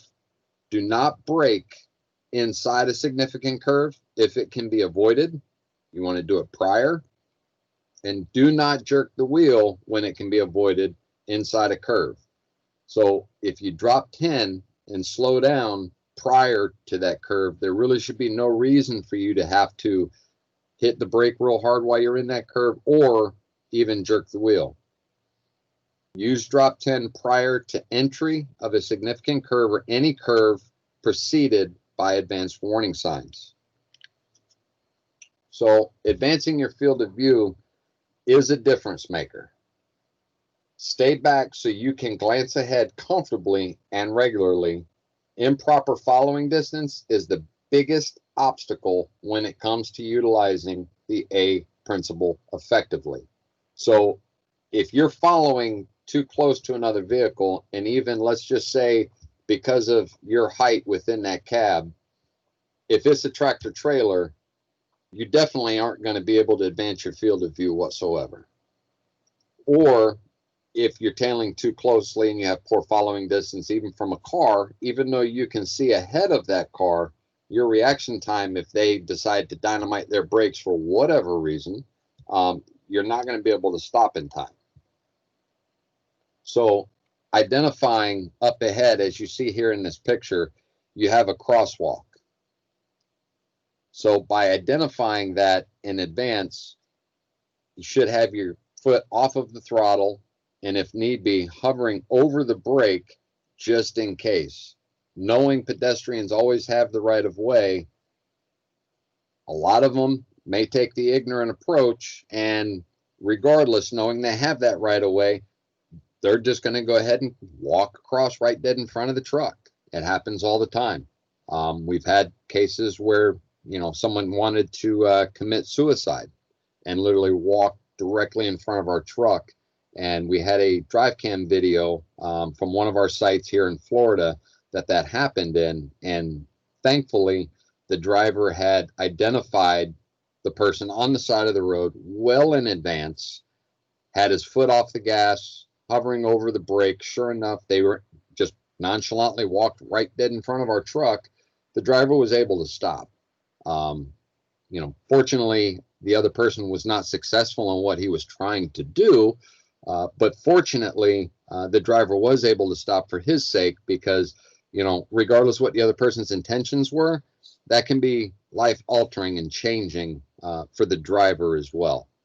Nobody wakes up in the morning and says, you know, I think I'm going to go out and either kill somebody today or I'm going to intentionally hit something and cause property damage or whatever the case is. And things like that can be very life-changing and altering for everybody that's involved.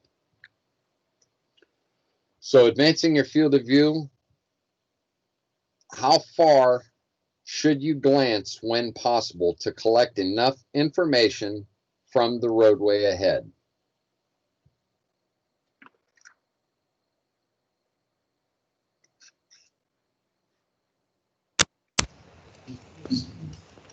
Twelve to 15 seconds.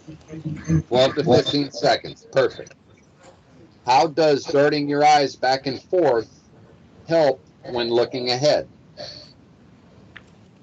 Potential dangers.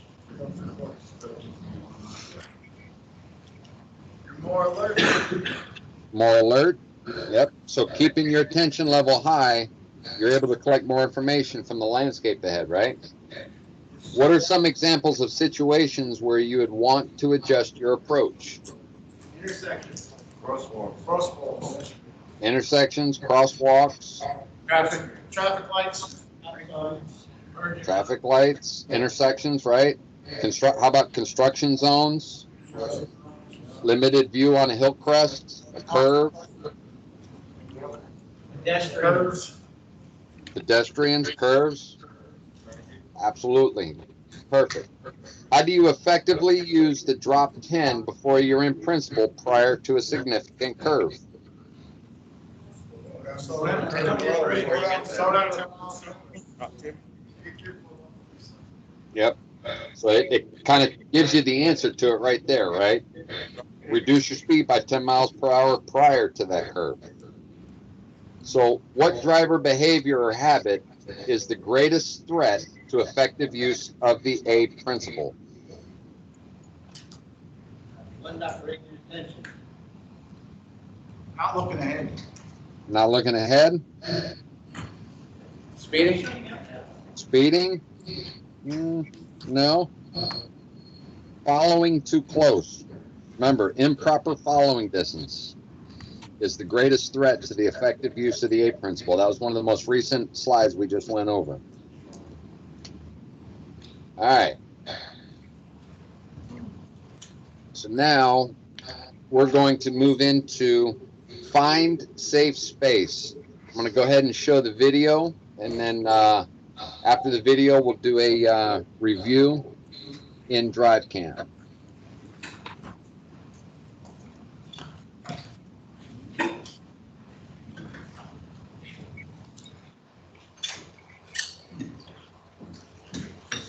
I hope you're learning a lot today, and you're asking lots of questions, because the refuse truck you're going to drive for waste management is not like any other.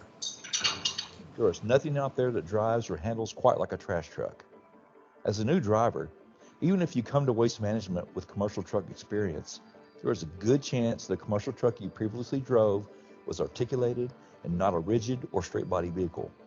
And if you did operate a non-articulated commercial truck, it is unlikely that you drove one in an environment where the load volume changed continuously throughout the day, or where an unknown concentration of trash within that load can change its center of mass from hour to hour or minute by minute. In the refuse industry, those physical challenges must be consistently managed in an environment where you and your truck will also interrupt normal traffic flow as a part of routine service. I don't say these things to alarm you, but if you drive your refuse truck like a sedan, pickup, or SUV, you won't get far before you find yourself rolled over in a ditch or crashed into the rear of another vehicle. During the Find Safe Space block of instruction, you will learn about proper lane selection and about those times on a roadway when you should operate with an even greater sense of caution. That training will help you identify which lane you should occupy and reduce the likelihood of conflict with another motorist. But first, I want to introduce two concepts that I think are critical to Find Safe Space. They are maintaining a proper follow distance and avoiding a path of least resistance approach to lane selection. A proper follow distance when operating a commercial vehicle is a minimum of 4 seconds. Though 4 seconds is a unit of time, it will help you establish the minimum distance that should exist between you and whatever vehicle you are trailing. Brake lag and maximum braking ability are the main reasons more space is needed in a refuse truck. And establishing and maintaining that 4-second follow distance is easy. Watch the vehicle traveling ahead of you in your lane. Note when it passes a fixed object, such as a pavement marking, traffic sign, or mailbox. Slow and steady count to 4.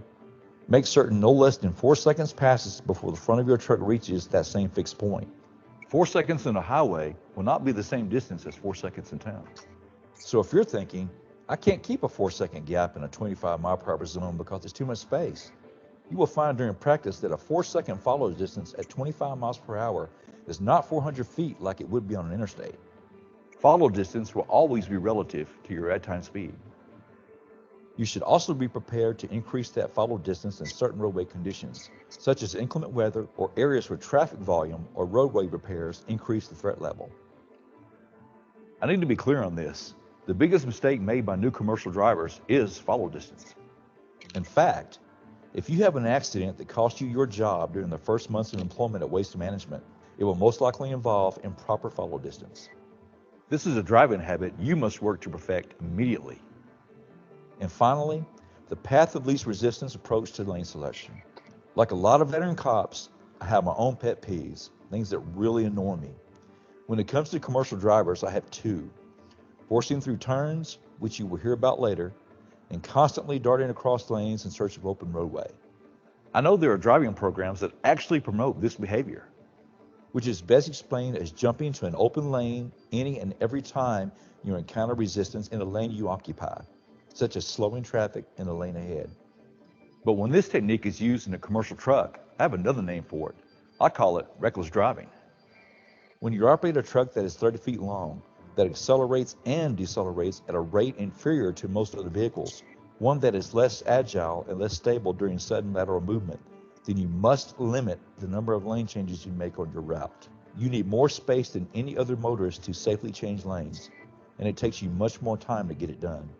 You can reduce or limit lane changes through a very simple approach. Be patient. You are not a package delivery service, and you are not an ambulance. You are not fighting a clock. The seconds you gain by navigating through traffic like a NASCAR driver are not worth the risk you create for yourself or for other motorists. Darting back and forth between lanes is an amateur approach to refuse vehicle operation. Time to pass things back to your trainer. There's a lot to cover in this module, so let's get started.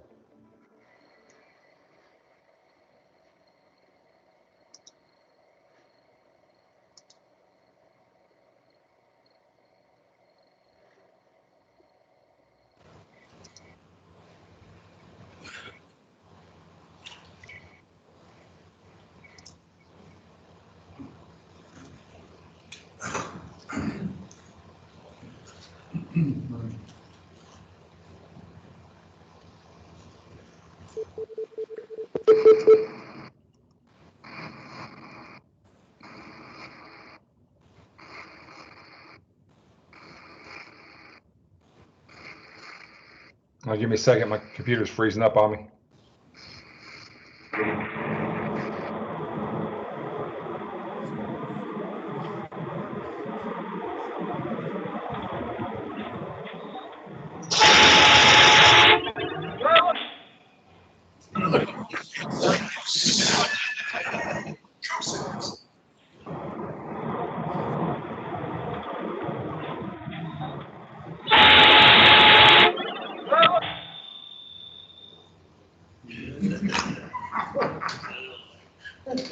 Really? So, does anybody think that was finding safe space? Huh? No. No, and that wasn't even, that was less than a second following distance the whole time. Do you think he could have maintained at least 4 in that situation? Yes. All right, that's one of the main things he talked about in finding safe space was the following distance. It's a pet peeve of all law enforcement. So, find safe space. We'll explain the factors that contribute to a longer emergency stopping distance in a refuse truck. We'll explain the difference in driver reaction types. We're going to state the waste management recommended minimum following distance for a refuse truck. Explain the concept of safe lane selection, and explain why a path of least resistance approach is unsafe. We want to try to maintain a minimum 4-second following distance at all times. All right. Why did we talk about it earlier? Why do we need to maintain at least 4 seconds or more with a commercial vehicle? Right, stopping distance. I heard brakes and the tires, right? Yes. Reject the path of least resistance driving method. Choose the safest lane on the roadway and stay there as long as safe or strategic to do so. That's going to be something a little bit different than most people driving a truck. I know they teach at school to stay in the right-hand lane, but that's not always the safest spot. Mechanical factors when stopping a refuse truck. We talked about it, I just talked about it. Commercial trucks full brake 30% less effectively than traditional vehicles due to tire composition. Refuse trucks use air-dependent brake systems. Brake lag causes a 0.6-second delay for the braking to even start. Then a human factor in stopping a truck, reaction delay. Reaction to anticipated or unanticipated event is not instantaneous. And if you'll notice, there's a star on this page, wink, wink, stomp, stomp.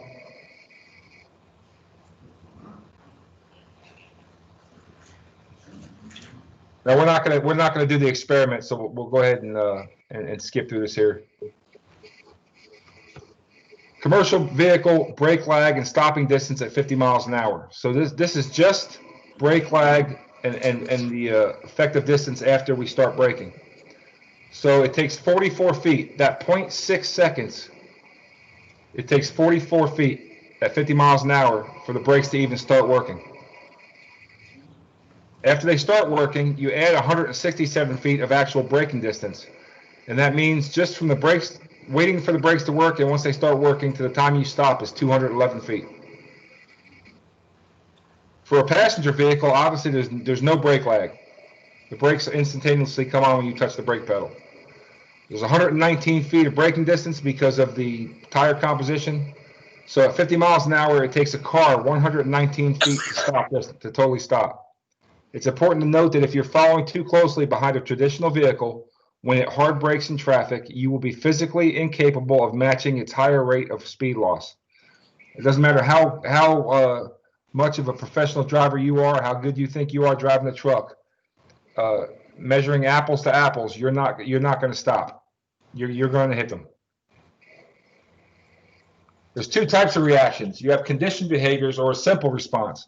Hey, I know at this corner there's a stoplight. I know it's 8:30, so there's going to be a flashing light here for a school zone. This is conditioned response. We know it's going to happen. We know it's there. This is a response that is habit or reflex. It averages 0.5 seconds for you to hit the brakes. So even when you know you have to come to a stop, they say it still takes you 0.5 seconds for your brain to tell you to stop. Complex behavior, a response that occurs in reaction to an unanticipated or unusual event. And this question was asked earlier, right? So it takes an average person 1.6 seconds to realize they need to stop. So I know I got to stop. It still takes 0.5 seconds to, oh hell, I didn't expect this to happen. It takes 1.6 seconds for you to even start hitting your brakes. But I mentioned this earlier too. Oh, wait a minute. What's that? A star at the top of the page? Wink, wink, stomp, stomp. A lot of that complex response behavior can be eliminated when we assume that somebody else is going to do something stupid. If I'm driving through a neighborhood picking up garbage, and now especially during the pandemic when there's a lot of people at home and there's a lot of cars parked along the side of the road, I must assume there's going to be a small child that's going to come out. I can't assume that they're not. That's when we get in trouble. I must assume that a 3 or 4-year-old is going to dart out from behind a bumper. Right? My speed should be down. I should be covering brakes a lot of the times. That helps us to combat that complex reaction. All right? Star on the page. Stomp, stomp, wink, wink. So complex reaction can add the following distance prior to engaging the brake pedal in any vehicle. So at 30 miles an hour, a complex reaction adds 70 feet, 40, 94 feet, 50, 117 feet. So the complex reaction delay distance, it's speed times 1.4666 times 1.6, which is a complex reaction. So 50 miles an hour times 1.4666 times 1.6 should give you 117.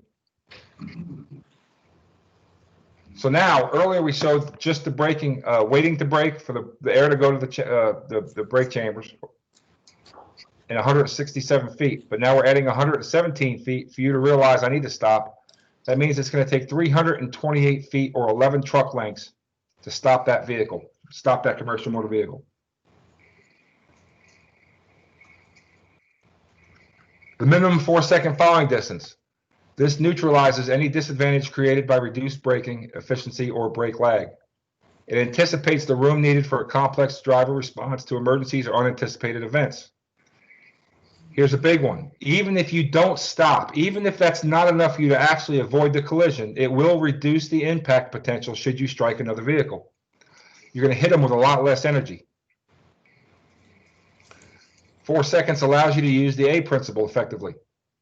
If following too close, your brain forces you to focus on close quarter threats in front of you. A 4-second following distance is a minimum.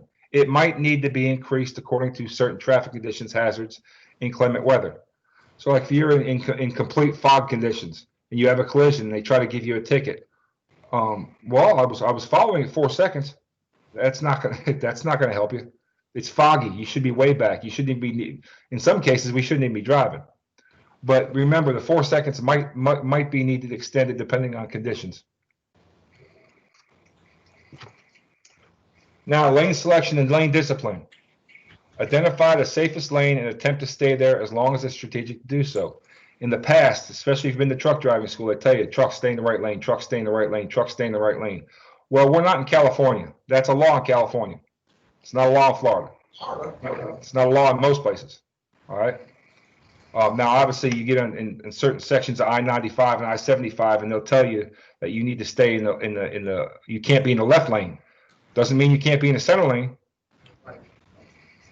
right? Because we all know that, especially in the morning times, probably one of the most unsafest lanes to be in is that far right lane on the interstate, because everyone's going from ramp to ramp trying to go to work, right? So you may, as a driver, your choice. Now, mind you, when you make your choice, have a good reason why you made that choice. But we're not going to tell you what lane to be in. But you might want to be in the center lane. But then again, just because you're in the center lane doesn't mean you don't have to pay attention, because how many non-commercial drivers are over in that right lane and they're not doing what you're doing, and they're trying to do the path of least resistance, and they're in the right lane, and all of a sudden, oh, ramp, and they shoot out into the middle lane. So we still have to watch out for those people, right? Remember, the path of least resistance approach is not safe because it encourages lane changes and increased risk. Once you pick a lane, you stay in that lane. I don't care, unless there's a collision or law enforcement or a fire department is making you get over, right? And everyone, if you think back, you know this. You're in your car, and oh, it's slow over here. I'm gonna get over here. As soon as you jump lanes, what happens to the lane you jumped into? It slows down too, don't it? Yes. And I jump back. Oh, that's quicker. Oh, damn it. It's the same as a grocery store. I'm not going to wait in this lane. There's 5 people in front of me. I go to the lane with one person, and they have a problem with their card or they're writing a check. I'm like, damn it, I should have stayed over in the other lane. The other lane. It's just not. Just stay where you're at. That's the avoid the path of least resistance is to stay where you're at. It's normally safer to let others over and not to change lanes. Lane selection on the interstate or highway. Choose the slow lane if it's available and if it does not complicate an anticipated turn. Fast lane is where you will find impatient and aggressive drivers. Fast lane drivers are typically traveling above speed limit. Merging traffic extreme conditions may increase risk in the right lane. Avoid grouping, right? Avoid grouping. And also remember, it's against the law, anti-convoy law, for a commercial motor vehicle to be within 300 feet of another commercial motor vehicle in a non-residential area. That's pretty much the interstate. Don't exceed the posted speed limit while driving a WM truck or when conducting business for waste management in any type of vehicle.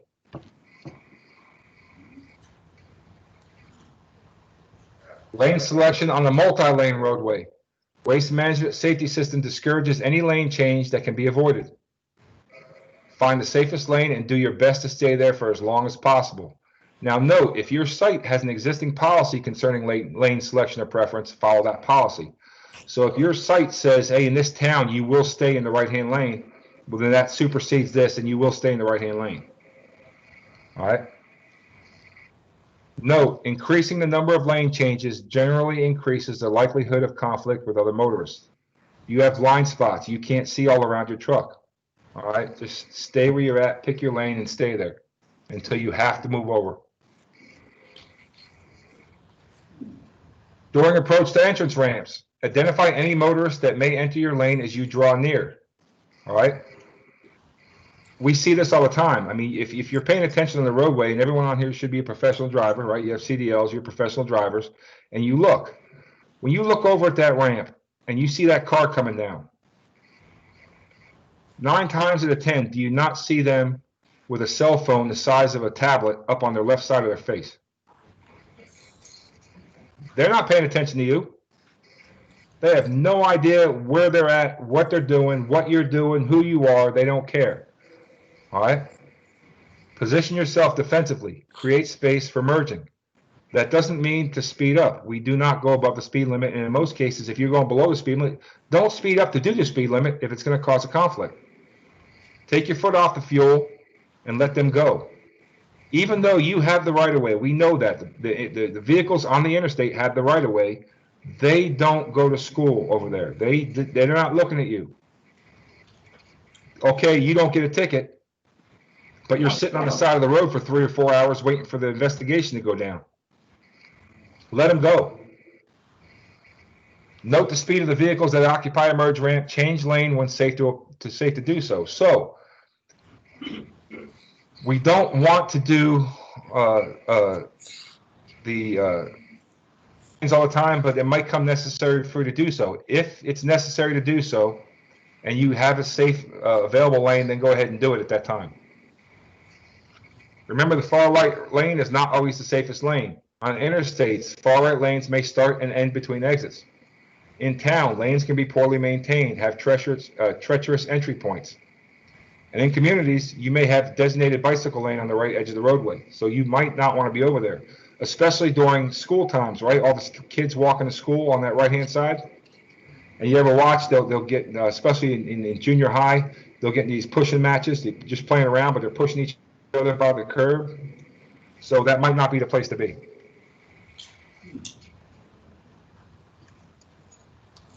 All right, find safe space review.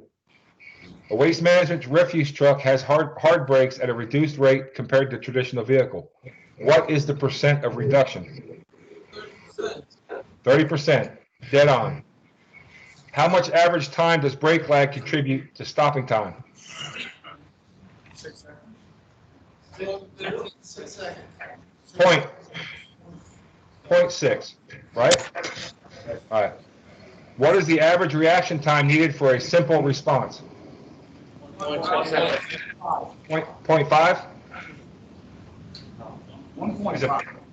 No, 0.5, simple, 0.5, right? What is the average reaction time needed for a complex response? 1.6. 1.6, dead on. Yes, sirree, Bob. How does following too closely affect your ability to scan ahead?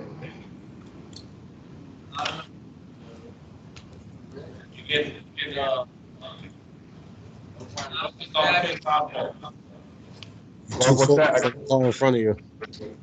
Yeah, you focus on the car in front of you, correct. Normally, in anticipation of merging motorists, would you prepare to brake or prepare to move over? Prepare to brake. What is the waste management recommended minimum following distance for a driver? 4 seconds. 4 seconds. Correct. Fill in the blanks. A driver should blank the safest lane and attempt to blank there as long as it's strategic to do so. Choose. Choose and stay. Choose and stay. And with that being said, I will turn this over, Glenn. All right, we'll get the video going, turn it back over to Mr. Simmons here.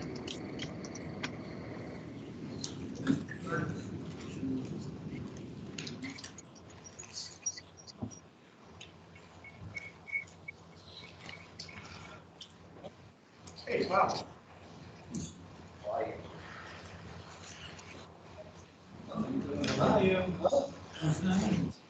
No audio, Glenn. No audio. You said there's no audio? No audio. Volume. That's audio. 4 seconds. Oh, God.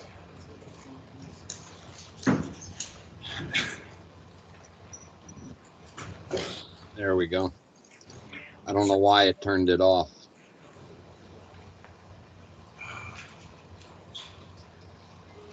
There have been times in my career when I've been asked what the difference is between a generally safe driver and a generally unsafe driver. I know there are a lot of people out there who say it simply comes down to good judgment. But after many years of enforcing traffic law, I have my own explanation. I believe the difference between a safe driver and an unsafe driver is proper focus. Driving without proper focus is like whitewater rafting without a paddle. Without proper focus, you simply go with the flow of traffic. And what happens to you is the result of forces you could have controlled, but chose to ignore. You can also think of proper focus in this way. It is solving the right problem every minute and every second that you are behind the wheel. What is the right problem? Effective control of your vehicle and safe interaction with traffic. The right problem is not your cell phone, not your financial concerns, not the discussion you had with your spouse the prior evening, and not the anxiety you feel because someone has altered your route sequence for that day. You have to stay focused on driving when you are driving, because the right problem to solve is safe arrival at the next destination and the avoidance of a collision. So, as a waste management professional driver, how do you use proper focus to your advantage? You go further than the average motorist.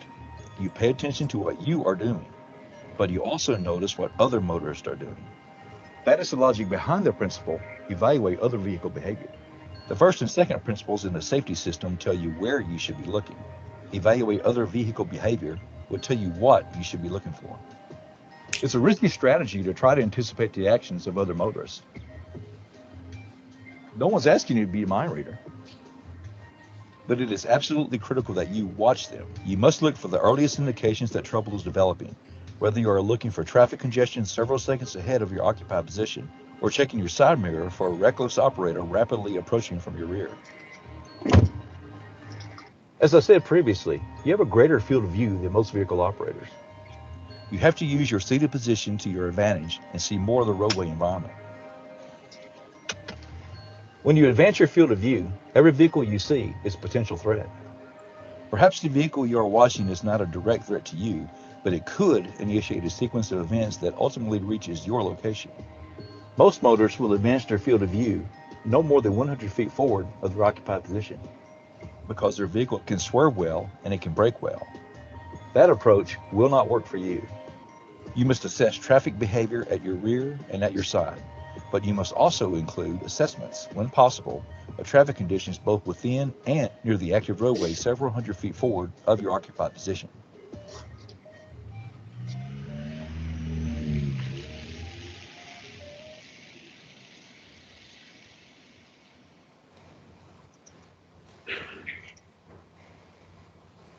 All right. So the objectives, we're going to explain the need. Oh, that's right. Chris has a drive cam.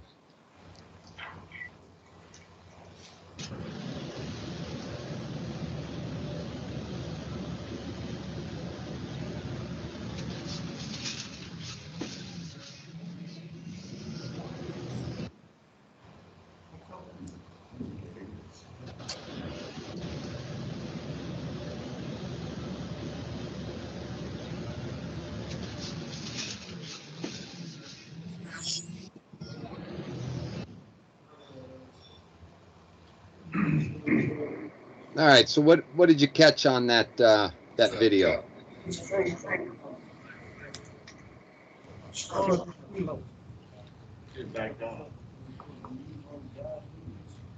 Was that he should have backed off? He wasn't watching that car. Yep. So he wasn't paying attention to that car, and it was pretty obvious what that car's intentions were doing, why they cut in front of us, right?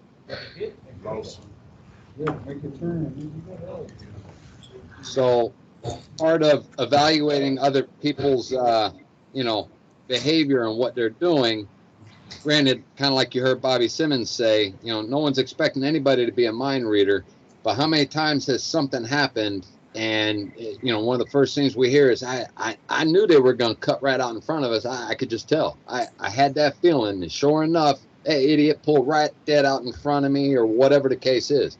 So majority of the times, we know in advance that people are going to do something, but whether we choose to react to it or not is going to determine what the outcome is.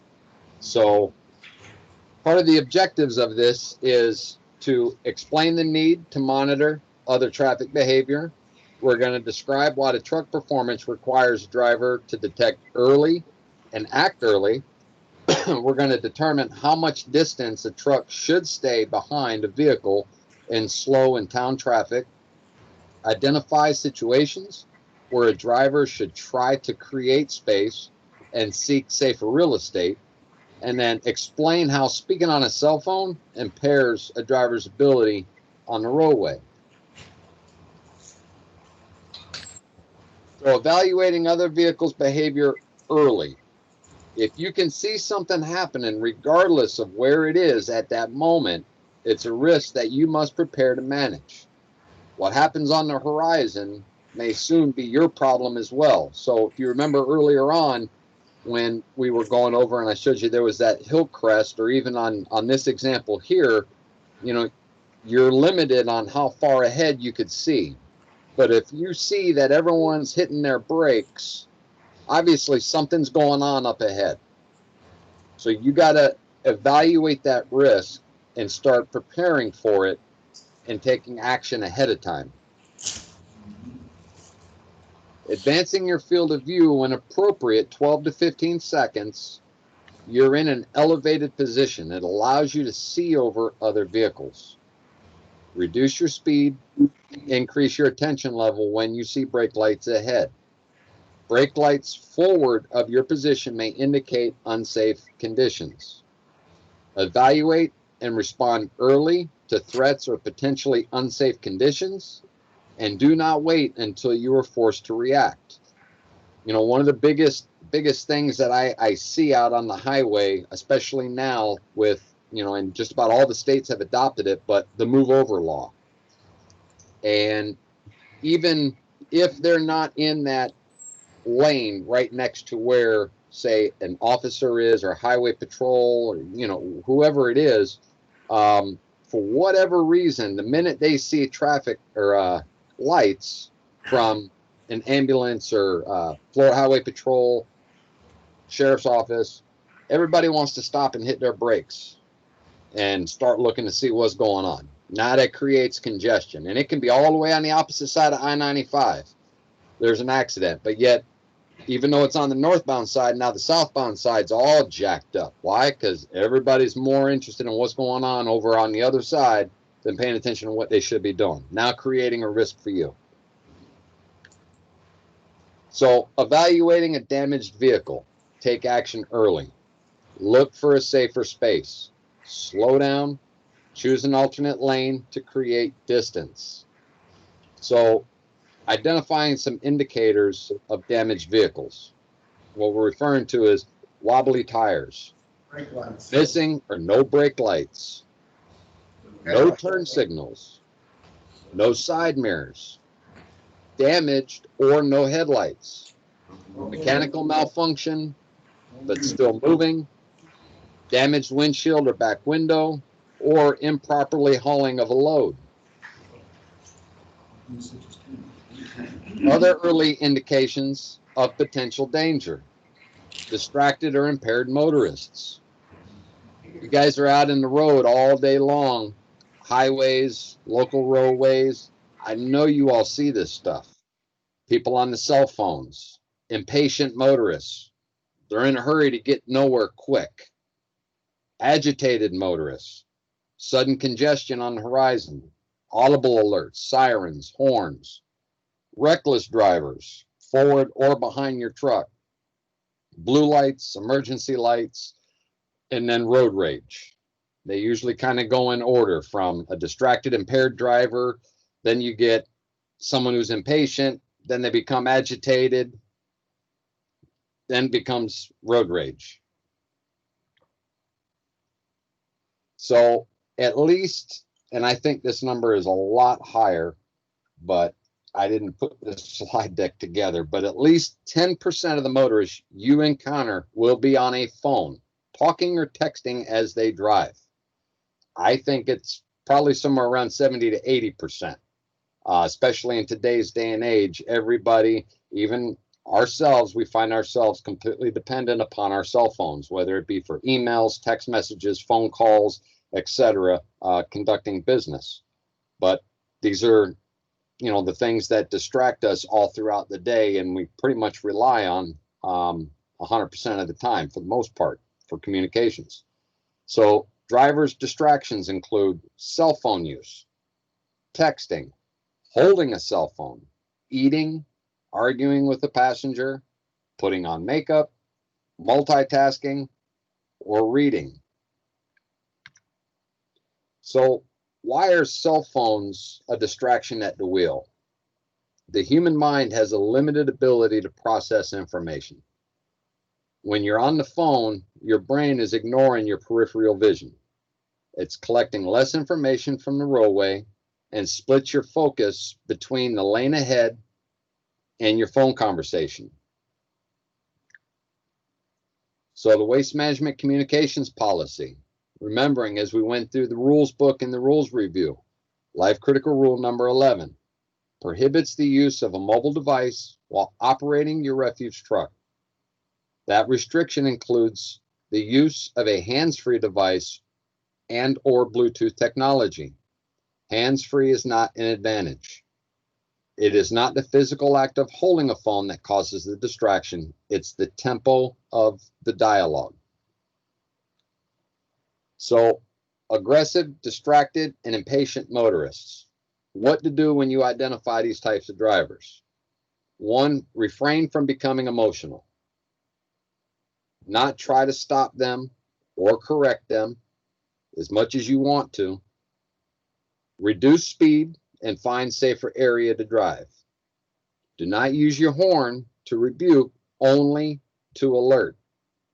Drive with a poker face.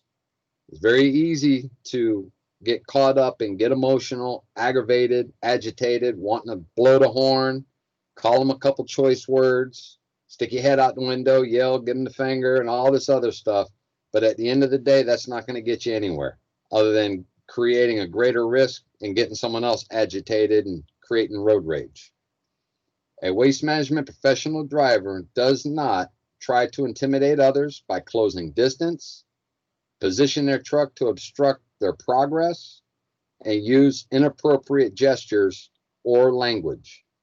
Now, in the safety department, both Chris and I have experienced and seen videos, whether it be through waste management or even just industry related, where it's very easy to get caught up in that emotional category, meaning somebody's not driving fast enough or they're going well below the speed limit, and a driver decides to, okay, I'm just going to get right up on their butt, and hopefully they're going to pick it up. They're going to look in their rear view, and pretty much all they're going to see is your radiator or your front bumper.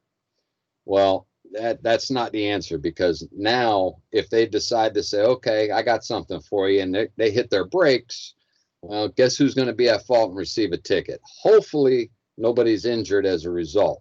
And one would be easy to say, well, you know, they should have been going the speed limit. Well, okay, but who created that issue in the first place? Either back off or change lanes when safe to do so and go around them. But don't get caught up in that emotionalness and drive aggressively. Evaluate drift of oncoming traffic. Brake immediately when you detect drift from an oncoming vehicle. Reducing speed by even 10 miles per hour before a head-on collision increases the accident survivability. Maintain lane discipline and avoid hugging the center line. No median or turn lane means no buffer against others. So as you see in the diagram, the passenger vehicle here on that bottom left, and for all intents and purposes, we'll say he's traveling west at 50 miles an hour. See the waste management truck's traveling east at 50 miles per hour. Combined total speed would be 100 miles per hour.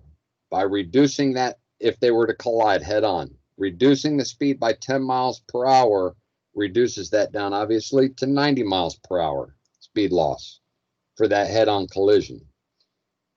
We had a similar incident just recently where it resulted in a fatality, where our truck, which was a service truck, was traveling down the highway well below the posted speed limit. A vehicle in front of our vehicle was slowing down to make a left-hand turn. The driver identified it, and he was, I believe, around 20 to 30 miles per hour, well below the posted speed limit. Well, that car in front of us cut off an oncoming car traveling at a higher rate of speed than the posted speed limit, causing that car to swerve left to avoid T-boning that car directly into the path of our vehicle. Now, granted, it wasn't at speeds as you see here below. Now, I don't know the speed of the other vehicle. That hasn't been determined, or if it has, we haven't gotten that information yet, but we were well below that However, that head-on collision resulted, that person ended up passing away from complications and injuries related to the incident. So it is a reality. But if you find yourself in this situation, do not try and change lanes. Don't try and swerve and avoid, because that can create greater risk. Best thing to do is to get on the brake and start slowing down as quickly as possible before the impact happens. All right, so evaluating other vehicles' behavior review. What is the advantage you have from your elevated position? Increased visibility. Increased visibility. Okay. Drive intelligently and not. Starts with an E. Emotionally. Emotionally. Perfect. In which of the following situations should you try to create space? Slow down. All of them? Yeah. Correct.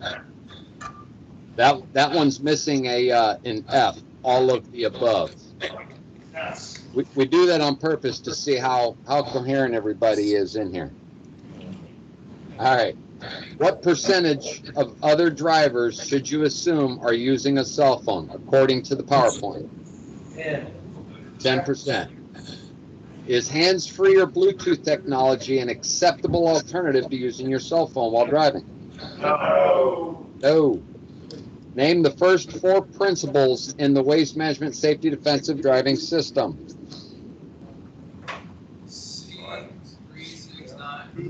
Yep. C, advance, line. Evaluate. Yep. And what's the 4th one? Evaluate. Evaluate. All right. All right. So now I'm gonna turn it back over to Mr. Bobby Simmons for a brief video. Glenn, Yes. check your text. Oh, okay. Yep. Thanks, Chris, for helping keep me on point here. Chris is watching the time, so that way we can ensure we give you all plenty of breaks. So it's 11:26. Tell you what, let's come back at 11:40. Give everybody a break. That way, if you need to use the restroom, get a drink, something to snack on, do that, and we'll reconvene at 11:40.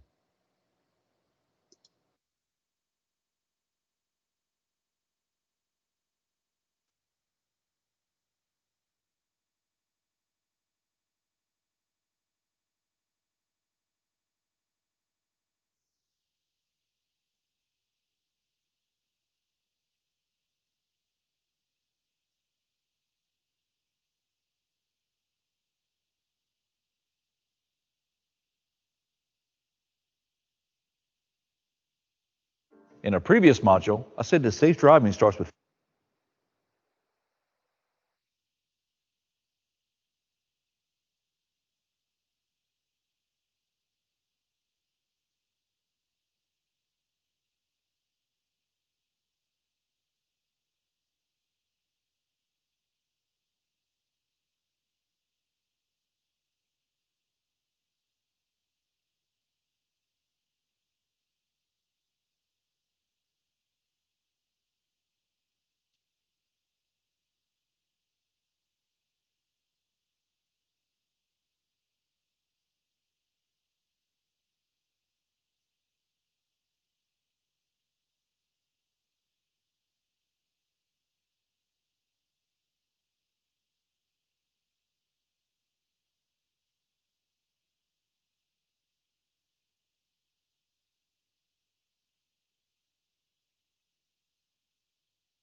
2-minute warning, guys. 2 minutes. 2 minutes.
All right, everybody, I got 11:40. So we'll go ahead and get back started. That way we can keep you all, keep your schedule on time here and not keep you all day. So we'll get back started with Think Outside the Cab, and Mr. Bobby Simmons is going to walk us through this here. In a previous module, I said that safe driving starts with focus. In the safety system, we call this thinking outside the cab. There are a number of things that can interfere with thinking outside the cab, like cell phone conversations or busy hands, or poor focus habits like seeing only that area just forward of your drive position. Following this video, your trainer is going to offer a better explanation of thinking outside the cab. But first, I want to explain to you a concept I call readiness potential, which is a technique that reduces reaction time and serves as the foundation of the think outside the cab principle. Earlier, you learned about simple and complex responses and how they affect reaction at the steering wheel. Reaction to the unsafe action of another motorist can take as long as 1.6 seconds, or 2.2 seconds if you're braking in a commercial truck that uses an air-dependent braking system. But an extraordinary thing happens to your reaction time when you evaluate the actions of other vehicles. Your reaction time is quicker because your mind is assessing conditions and preparing your body to react. That is readiness potential. In other words, if you're thinking outside the cab at all times, you're less likely to be surprised. Here's an example. Let's say you are driving 40 miles per hour, the posted speed limit, during your approach to an intersection. You feel that you are doing everything right and you are primarily focused on maintaining your truck within the lane. But as you reach that intersection, a car that was stopped at the stop sign pulls out suddenly and attempts to cross your lane. Even though you were doing everything right, it could take you as long as 129 feet to start braking, then 106 more feet to get your truck stopped. That is a total of 235 feet of ground covered after the car initially violates the intersection. But what if you're thinking outside the cab in this example? Let's say you have advanced your field of view and that you are evaluating other vehicle behavior. You notice that the driver of that stopped car seems impatient. In response, you take your foot and place it on the brake, applying a small amount of pressure. The end result is your brakes are engaged. When a driver suddenly pulls out, you have eliminated your response time as well as brake lag. In that case, if you hard brake, you travel a little more than 100 feet before your truck is stopped. Some people call this expecting the unexpected. I just call it being prepared. If you're on your guard, thinking outside the cab, you'll always put yourself in the best defensive position.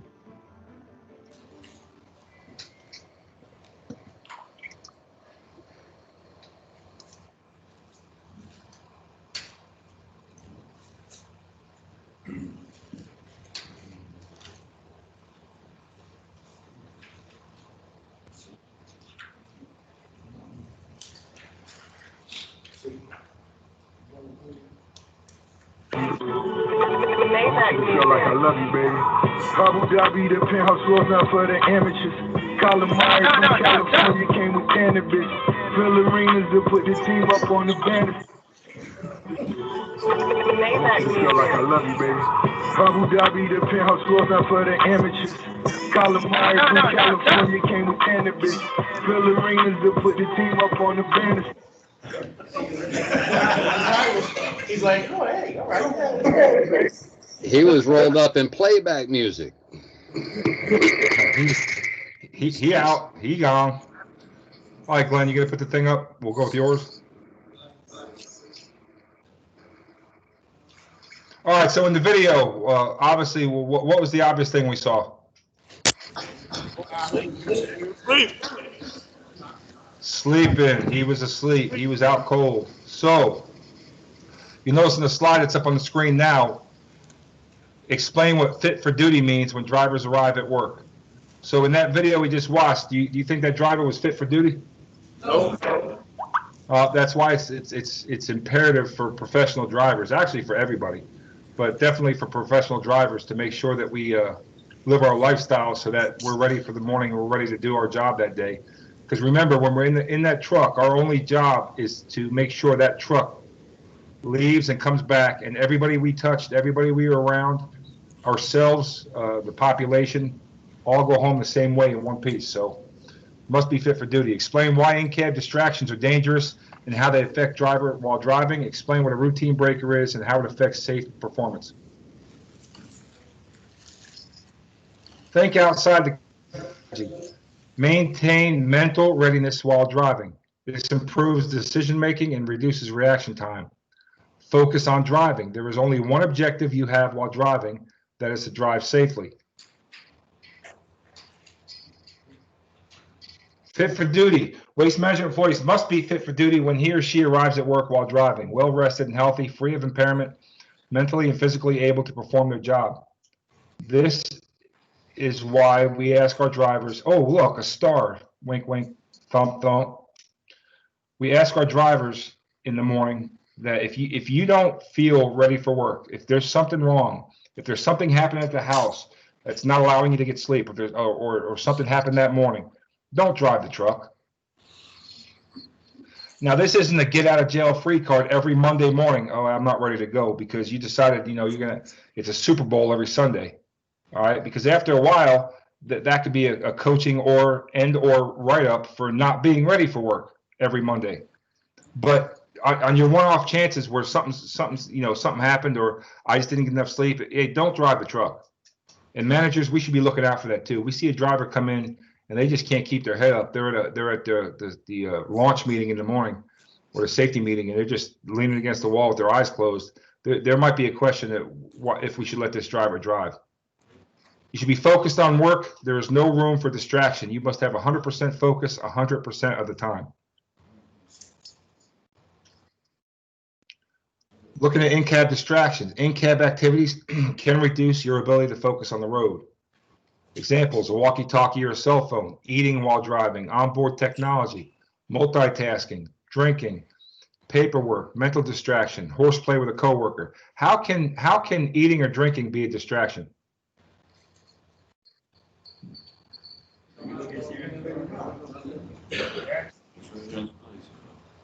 Take your hands off the Right, taking your hands off the wheel. Taking your eyes off. You're trying to hold a foot-long sub up to your face. Can you advance your field of view? Obstructing view, vision with drinking. Right.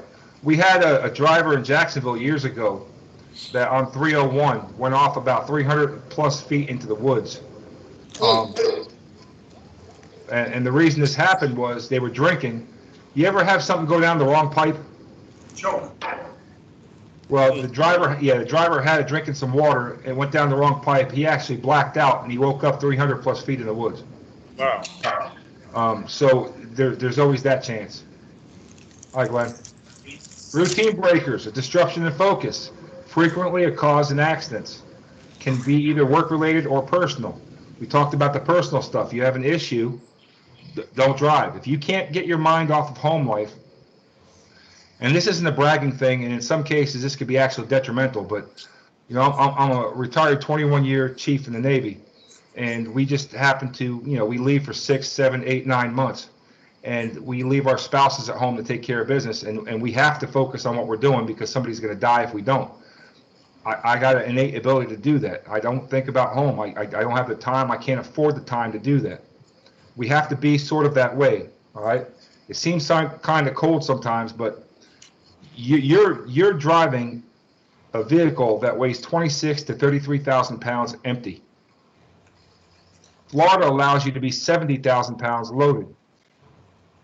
If you're thinking about something else, you think your issue is bad, you kill somebody or you hurt somebody really bad, think of what you're doing to other families and other people around you. You have to be focused on what you're doing. All right. When you get to waste management, I don't think the people department has done their lectures with you yet, but we have an employee family assistance line that's anonymous. Your managers won't know, and it offers free counseling, 6 free visits without letting your management know what's going on. I advise for situations where this comes up that you use that. It's one of your benefits. It doesn't cost you a dime. All right. But we have to be ready to work. We have to be ready to focus on what we're doing. Resetting your focus. Intervene with a team member if needed. Help your teammate if they appear distracted. It doesn't have to be a manager. If you know somebody's having a problem, try to get them to the right person to get them help. Don't let them know, hey, you shouldn't be driving, man. Decide not to let mental disruptions interfere with your driving, and use stop work authority. Like I said, if you don't feel you're capable of doing your job, don't do it. Tell somebody, hey, look, man, I can't do this today. I got this going on. I just can't do it. Now, mind you, remember, don't let this become a habit where it starts to look like you're purposely doing something on Sunday so I don't have to work on Monday. But when there's a real problem and you can't get your mind off of it, let somebody know. Everybody has stop work authority. Hey, Chris, I want to just share something with the group here real quick that ties in with this. Many years back, when I had gotten into management, I received a phone call from a driver who was very concerned for one of his coworkers, primarily because as he saw him at the landfill, the driver had received a phone call from his spouse, and his spouse had found out that she had been diagnosed with cancer. Well, that driver obviously had a huge weight on his shoulders and was now heavily distracted. He obviously was in tears. He, couldn't think straight, so forth. But nevertheless said, I got to service my customers. I only got a couple pulls left. I'm going to go ahead and just, do what I got to do and keep my mind off of it. Last thing I want to do is go home and, have to think more about it. It's not going to change the outcome. But the other driver that had saw him and was talking to him at the landfill identified it, and glad he did, but exercised stop work authority, told him just hold up and wait. He called me. I went out there, ended up picking him up off the route. We got somebody to drive the truck back, but took him off of the route. So, everybody has that right for stop work authority. I know we went over it before, but don't ever be afraid to speak up and say something, because potentially you could be, if not saving their life, somebody out in the general public, because his mind, and nothing wrong with it. He's not in trouble, but he's not capable of focusing on the rest of that day and able to, safely drive a commercial vehicle. So we'd rather get you off the road, let you go home and do what you need to do, than put somebody's, life at risk. So thanks, Chris. Thanks, Glenn. Next slide, sir. Reality check. The refuse business is usually ranked inside the top 10 when it comes to most dangerous profession. And actually, most of the recent ones I've seen were inside the top 5. If you are not focused, then your safety and success is determined by luck. We say luck, seconds, inches. You are far more likely to have a serious event on the roadway than a minor one. All right, think outside the cab review. What does fit for duty mean?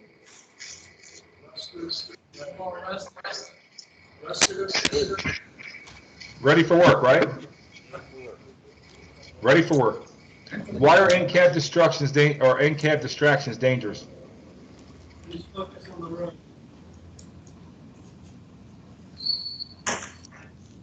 All right. What is a routine breaker? Somebody distracts you. Right, either personal or work related, right? Yes. What is stop work authority and who has it? Everyone. Right. Now, mind you, I just want to stop there for a second and try to explain this again, stop work authority, because make sure we all understand. Now, if you stop work, and we said everybody has stop work authority, if you deem something unsafe and you stop the work, if somebody from safety is contacted or management, and we explain it to you that it's not, because we just said top 10 in the unsafest professions. We are in an unsafe profession. A lot of times we have to do unsafe things a safe way. So you might not understand how we have to do it. So there may come a time where you deem something unsafe, it's explained to you, and then you might be asked to continue on, all right, after it's been explained to you. So it doesn't mean we're not going to do it. In most cases it will, but there's going to be times where we have to do it, but this is the way we have to do it, just to make sure we have a full understanding. Name the first 5 principles in the WM Safety Defensive Driving System. Advance field view. Find other drivers. Think outside the car. Outstanding, outstanding. All right, Glenn. All right, thank you, sir.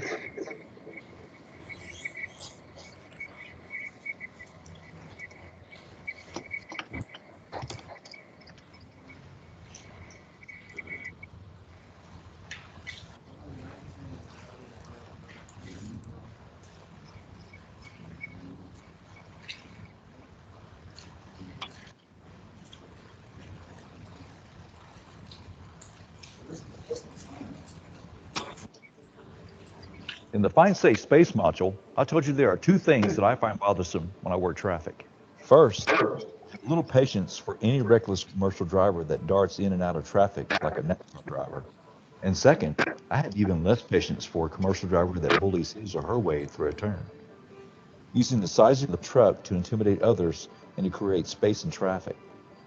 For me, this is not a complicated issue. The law requires you to yield, and that's exactly what you should do. If you pull your truck into the path of an approaching vehicle, anticipating the individual at the wheel will see you and submit, then you have gambled with that person's life and with your future as a professional driver. There is no guarantee that every approaching motorist will see you or that he or she will not be distracted when you initiate your turn. In other words, if your success relies on the forced defensive response of another driver, then you do not have control of the situation. The truck you drive is big, it is long, and it is slow to accelerate. It can take you 3 times longer to make a left or right-hand turn compared to the average motorist. I get that, but there is no exemption in traffic law that gives you discretion when it comes to yielding. I don't like to tell war stories, but I remember working an accident when a commercial driver turned left in front of an oncoming vehicle. The man driving that car was reading an email on his cell phone and ran right into the side of that big truck. He admitted as much to me and the commercial driver. So I wrote him a citation for careless driving. The commercial driver was really happy about that, right up to the point where I wrote him a citation for a failure to yield right away. His argument was the other driver could have seen him and avoided the collision if he hadn't been distracted by his phone. I agreed that distraction was a contributing factor, but it wasn't the only contributing factor. If he had held his position and patiently waited for the car to pass, that specific collision event would have been avoided. When you fail to yield and intimidate your way across a roadway or into a lane, you invite harsh criticism of the company that has placed its brand on the side of the truck you drive. I know that there are a lot of professional drivers out there who think that law enforcement picks on them. I have heard drivers complain that agencies target them for violations, and I'm here to tell you, in a way, it is true. That may seem unfair, but let me tell you what happens. The truck you drive is a potential weapon of mass destruction. Your refuse truck is heavy, and it does not brake as well as the average vehicle. Your ability to hurt others is sobering. When you as a professional do not take your job seriously, then you trigger the protective instincts of someone like me. If I believe the only way I can get your attention is to take money out of your pocket with a citation, were to put your career in jeopardy by standing your driving record, then I will do it every time. I can assure you, it's not personal. We will simply use every tool available to address unsafe behavior and to protect the communities we serve. Having said that, I want you to know that my respect for you and what you do is immense. I have family and friends that work for Waste Management, and I am very familiar with your company and your culture. In fact, I point to you as an example of how to be safer as an organization. So when I see your trucks on the road, I feel confident that a professional driver is at the wheel.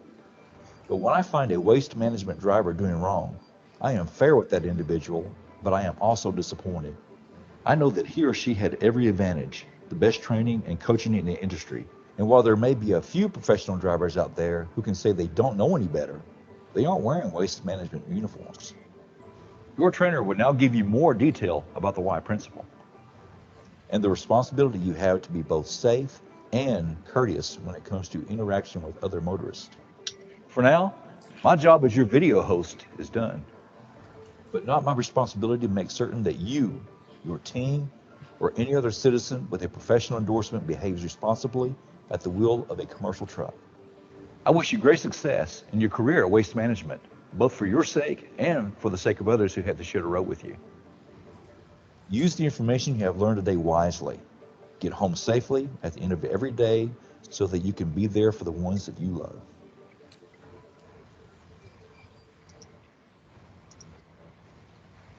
All right.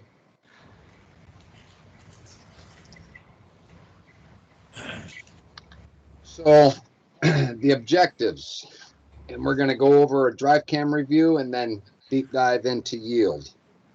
Go ahead, Chris. That enters in at the mouth, goes into the belly, and is cast out into the draft. So those things which proceed out of the mouth come forth from the heart, and they defile.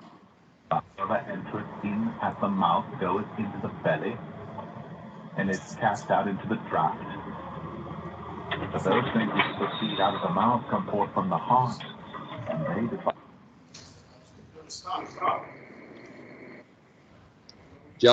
Y'all see that? Did you see that car in that bottom left corner? So what happened? What didn't the driver do? Stop, right? So why do you think he didn't stop? What do you think would be some reasons? What was that? He was trying to get to that next can? Yep. So you think it's a fair assumption to say, and I know this driver personally, he used to work for me, and I say he's a good driver, but he made a poor decision, right? So is it fair to say that he's managing the route through the throttle? Yes. Okay. So, and this ties right into exactly what we were talking about on how, changing behaviors and identifying some of these behaviors. So the objectives of yielding the right of way: explain why it takes a refuse truck longer to complete turns, recognize why you can't use the size of your truck to force others to yield, and describe the disadvantages of a rolling stop. So yield right-of-way strategy: comply with all laws and rules of the road regarding the right-of-way and our obligation to yield to other motorists. Respect the Waste Management brand by being courteous and never being a roadway bully. So safe merging: yield to vehicles that possess the right-of-way. Maximize your 3, 6, and your 9 view within your mirrors by moving forward in your seat. It is never appropriate for you to force your way into a lane by intimidating other motorists with the size of your truck. Pushing or forcing your way into the road or through a turn. Notice there's that red star up top again. It's illegal for rolling stops. However, a complete stop provides additional time to make an informed decision on whether there is room to enter the roadway, and it also allows other motorists time to react to your presence. So when you get to a stop and say it's a four-way stop sign, don't always just assume because there's a stop sign there, that vehicle that's oncoming, they have to stop. They should, but that doesn't mean they're going to, because they may be distracted or they're not paying attention. If you identify and it appears that they're not slowing down, well, do yourself a favor and take that extra couple seconds and wait to make sure that their intention is to come to a stop. That way, we don't run into a problem and have an accident. So, turning challenges for refuge trucks. The weight plus slower acceleration equates to more time and space needed to complete a turn. Now, obviously, this is going to gradually also change throughout the day, because when you're empty, obviously you may be able to complete a turn a little more quicker than you are midway through the day, halfway when you're loaded, or now when you're completely loaded. Your truck is going to maneuver and drive a lot different from when you're empty, you're halfway loaded, to when you're fully loaded, right? Nevertheless, you're going to need more time for a right-hand turn, a left-hand turn, and then when you're entering a roadway, turning left or right. So below is the time needed for a left turn for a passenger vehicle crossing a single lane from a stop position. The average time to complete a left turn is about 3 seconds. Now, the time needed for a left turn for a refuge truck crossing a single lane from a stop position, notice the average time to complete a left turn is 5 to 7 seconds. More time is needed for a right-hand turn. When you enter a lane, it's like dragging a concrete barrier across the roadway. Make certain you not only have enough time to turn, but also enough time to pull away from the intersection and not threaten any rear approaching traffic.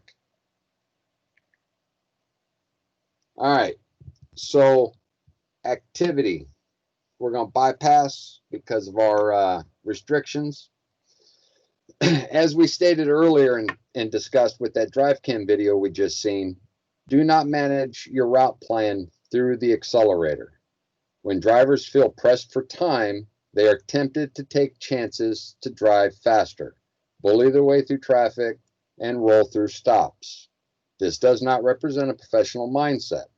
Manage your time wisely to be efficient while en route. You are not asked to drive faster or to take chances. So it's just, it's one of the things that you're going to experience consistently, and especially in this industry. Nobody plans on breaking down.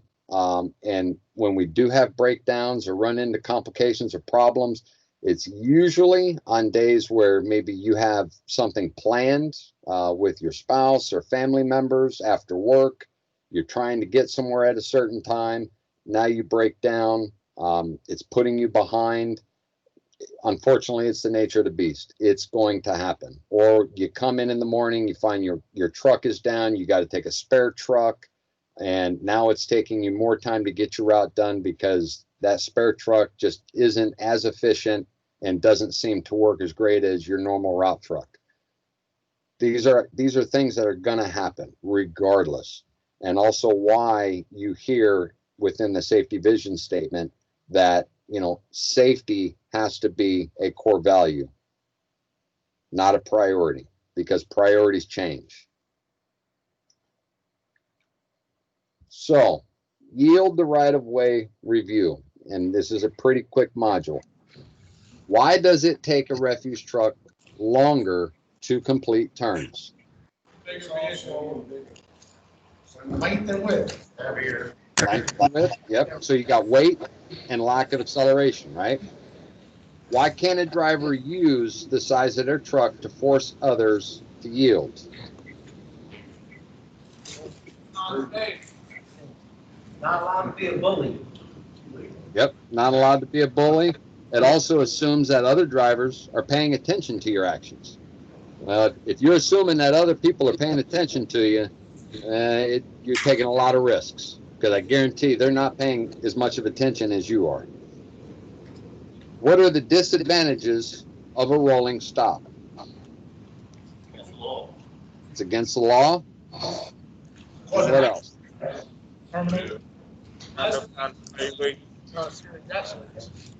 Yep. Okay.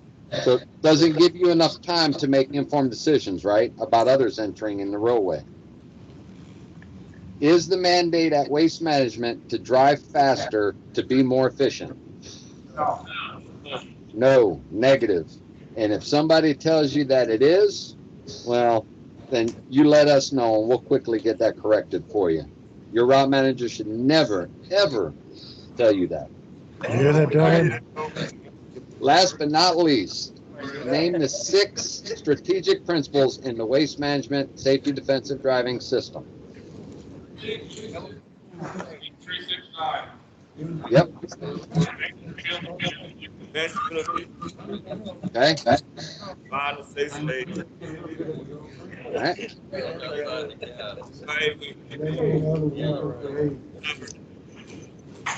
Evaluate. No.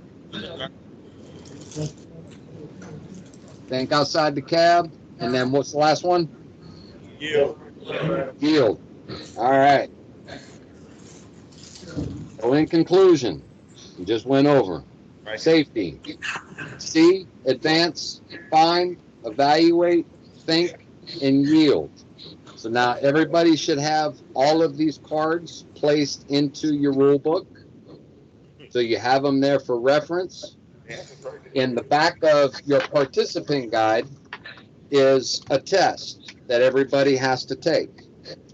Now the test starts on page 99 and it goes through page 104.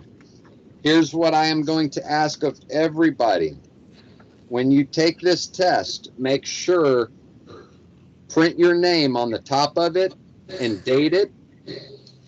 And then if you can, just to ensure that these pages don't get mixed up with anybody else's, you can go ahead and put an initial on every subsequent page thereafter, okay? And then you're going to tear that out to give it to your manager or whoever's there moderating and helping us co-facilitate, so that way they can staple it, put it together with everything, and then to scan it back to us to be put into your personnel file.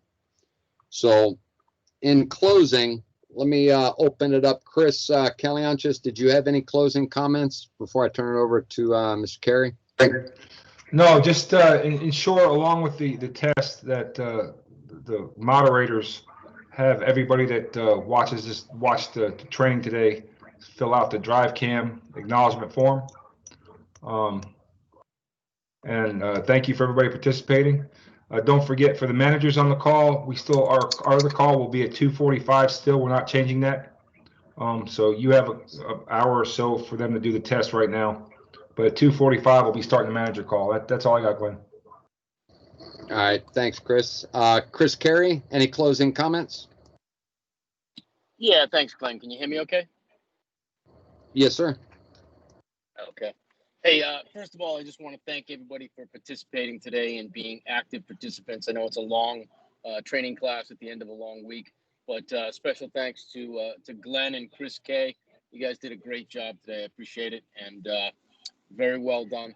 So please, if anybody has any feedback for us on how to make this better, we're obviously hamstrung with the COVID protocols, but I think we're making the best of it. So welcome to Waste Management, and please, guys, if you have suggestions for the next couple sessions, let us know.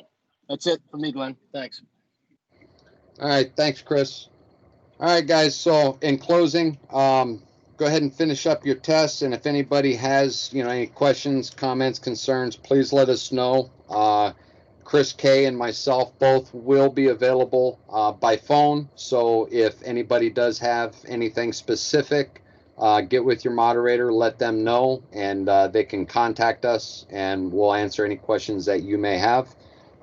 With that said, I hope everybody has a great rest of their weekend, and we'll talk again soon. Thanks, everybody.